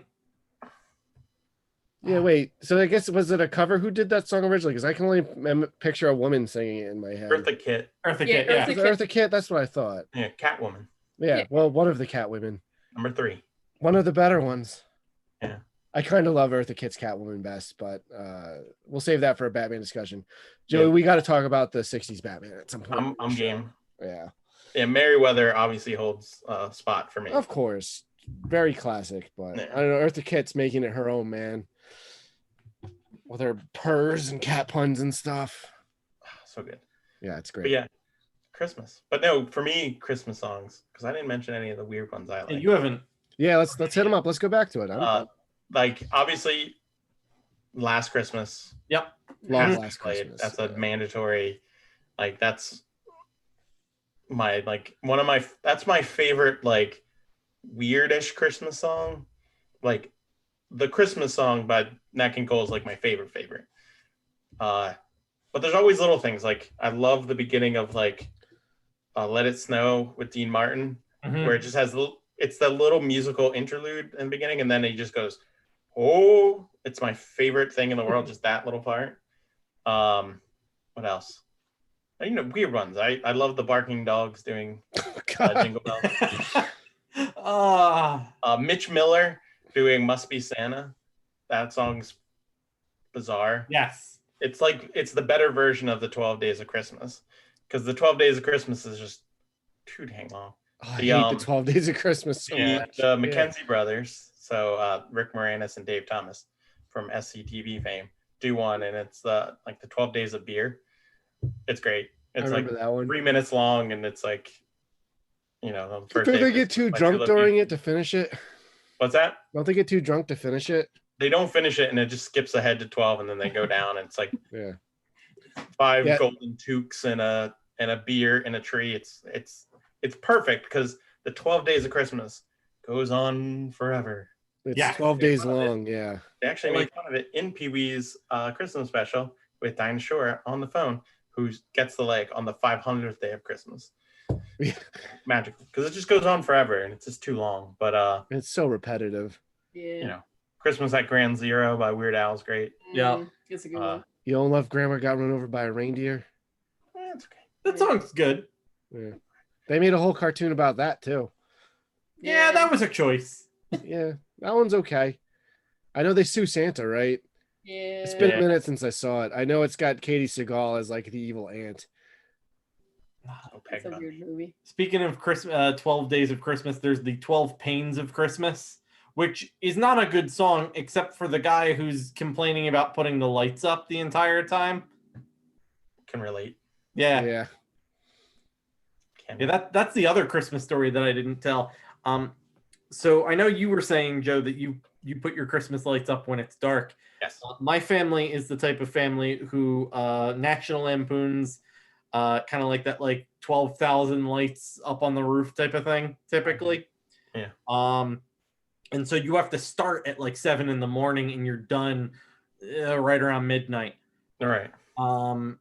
But that's one of my favorite Christmas memories from something like that is me having to put up the lights. And it's just me and my mom yelling at each other and my dad yelling, like just all of us at the top of our lungs at each other. It's not crooked. It's crooked. It's not crooked. And it turns out that one of our neighbors thought that we were having a bit of an issue and called the police. And so there's a police officer who drives up and he's like, hey, we got like a domestic violence dispute thing. And I'm up on the roof yelling with a staple gun, going like, no, we're trying to put the Christmas lights. It's Christmas. Yeah, like speaking of the lights and stuff, so my mom really wants them. So I ended up doing it because if I don't, she's gonna get up on the roof and do it. And one of these days she's gonna fall off, and that's just gonna be the end of it. Yep. Because she's already fallen off the ladder trying to do it. Oh my god. Drives me crazy. So I end up usually doing the lights. Love lights. Lights, they're the best. Mm-hmm. No, agreed. We always did, since we're talking about birthdays, again, since this will be out on a birthday, happy birthday. Yeah, happy birthday, Becca. We wish you happy birthday. This is coming out on the 18th, so. So my dad's birthday is the 23rd. We would always go to dinner because that was the tradition. Birthdays, you go to dinner, you come home, gifts. But on our way home, we would always drive around and look at Christmas lights. Yeah, I used to love doing that. That's a thing we can still do. We can still do. Yeah. I did it. Katie and I did it last weekend, and we'll probably do it again this weekend. It's great. Like, because you can go, there's a house around the corner from where my parents live that went all out. It's one of those ones you pull up. Mm-hmm. You got the radio station. They've got like screens on their front porch. So you get like the visuals and like the lights on like this tree in the front yard, get faces. Like I drove by one day and it was Kermit singing a song, and like, so That's I'll go crazy. anywhere. Like I'll drive around and look at lights. There's a place in Absecon that I won't go to this year because you have to get out of your car and like it's crazy. But I want to get out of my car. Yeah. Be near people. But Yeah. like I love it. It's just something about driving around, listening to Christmas music, and just like enjoying being there and seeing lights. And it's just It puts you in a good mood. I got it. it gets you in the holiday spirit. It's all just like you can't be upset when you're looking at a house covered in Christmas lights and stuff. Yeah, I think we're doing a drive-through Christmas show tomorrow. Oh, where is that? Not podcast tomorrow, but real time tomorrow. Yeah. I forget where it's at. I think it's somewhere, but we're doing a drive-through one. That's real specific. Fair. Somebody else set it up. When you find out where it is, let me know. Yeah, I'll let you know. I'll be at Wake. Got to put bread on all of our tables. I don't know, Becca. How do you feel about the Christmas season at the store in general this year? I know we usually go a little bit farther decorating than we've done. We usually do it a little bit earlier. Yeah, honestly, I don't know where most of our we're a mess like most people. I don't know where our lights and things are. It's been a rough year for everybody, but I'm glad we got the tree up at least. Yeah, You made all these wonderful round ornaments. I think we need to make some new ones. I feel a little of them are a little outdated, yeah. but most of them are classic. I gotta get a string of Christmas lights and hang it across Harry's pinball machines. Oh, that would be great. We got to make sure Harry's cool with that though. People like shake them and stuff, and like I don't want them to, Attached. Yeah. But yeah, man, it's been fun though. Like time's moving too fast in general. Like it was literally just November. Yeah. So like, Well, this year it's like the time dilation's bizarre because it's both going really fast and incredibly slow. Like it feels like we've been in lockdown for 20 years. Yeah. And it's only been a couple of months. Yeah, everybody's pretty, like all the customers are pretty nice in the Christmas spirit. Everybody. Yeah, everyone's been real chill this year. We've been I wasn't sure what to expect this holiday season, but we've been busy. Like, I've been stressed, with how much stuff's going on at any given moment. Like today, we just got a bunch of shipment in that I didn't know was coming, and I like freaked out. So I'm like, oh my god, there's no more time to do anything. But we're always fine. Anxiety just does its thing. Not without giving away too much of how the sausage is made, but I think we established earlier that people stopped listening to this like an hour ago, so we can take what we want. I'm telling you, they're gonna listen. Yeah, this is going to be the episode. Yeah, this is going to be. Well, this is already our longest one by far. We've been recording all day. Well, I've been recording all day. So if anyone's still listening, next week's special episode we recorded right before this. I don't want to give anything away, but it's going to be something interesting. And then next year's Christmas special, we can talk about that because that'll be our first Christmas special. But yeah. Yes. Okay. Anything else Christmas related you guys wanted to touch on? I think we can start wrapping this up. I gotta go to bed. I'm tired.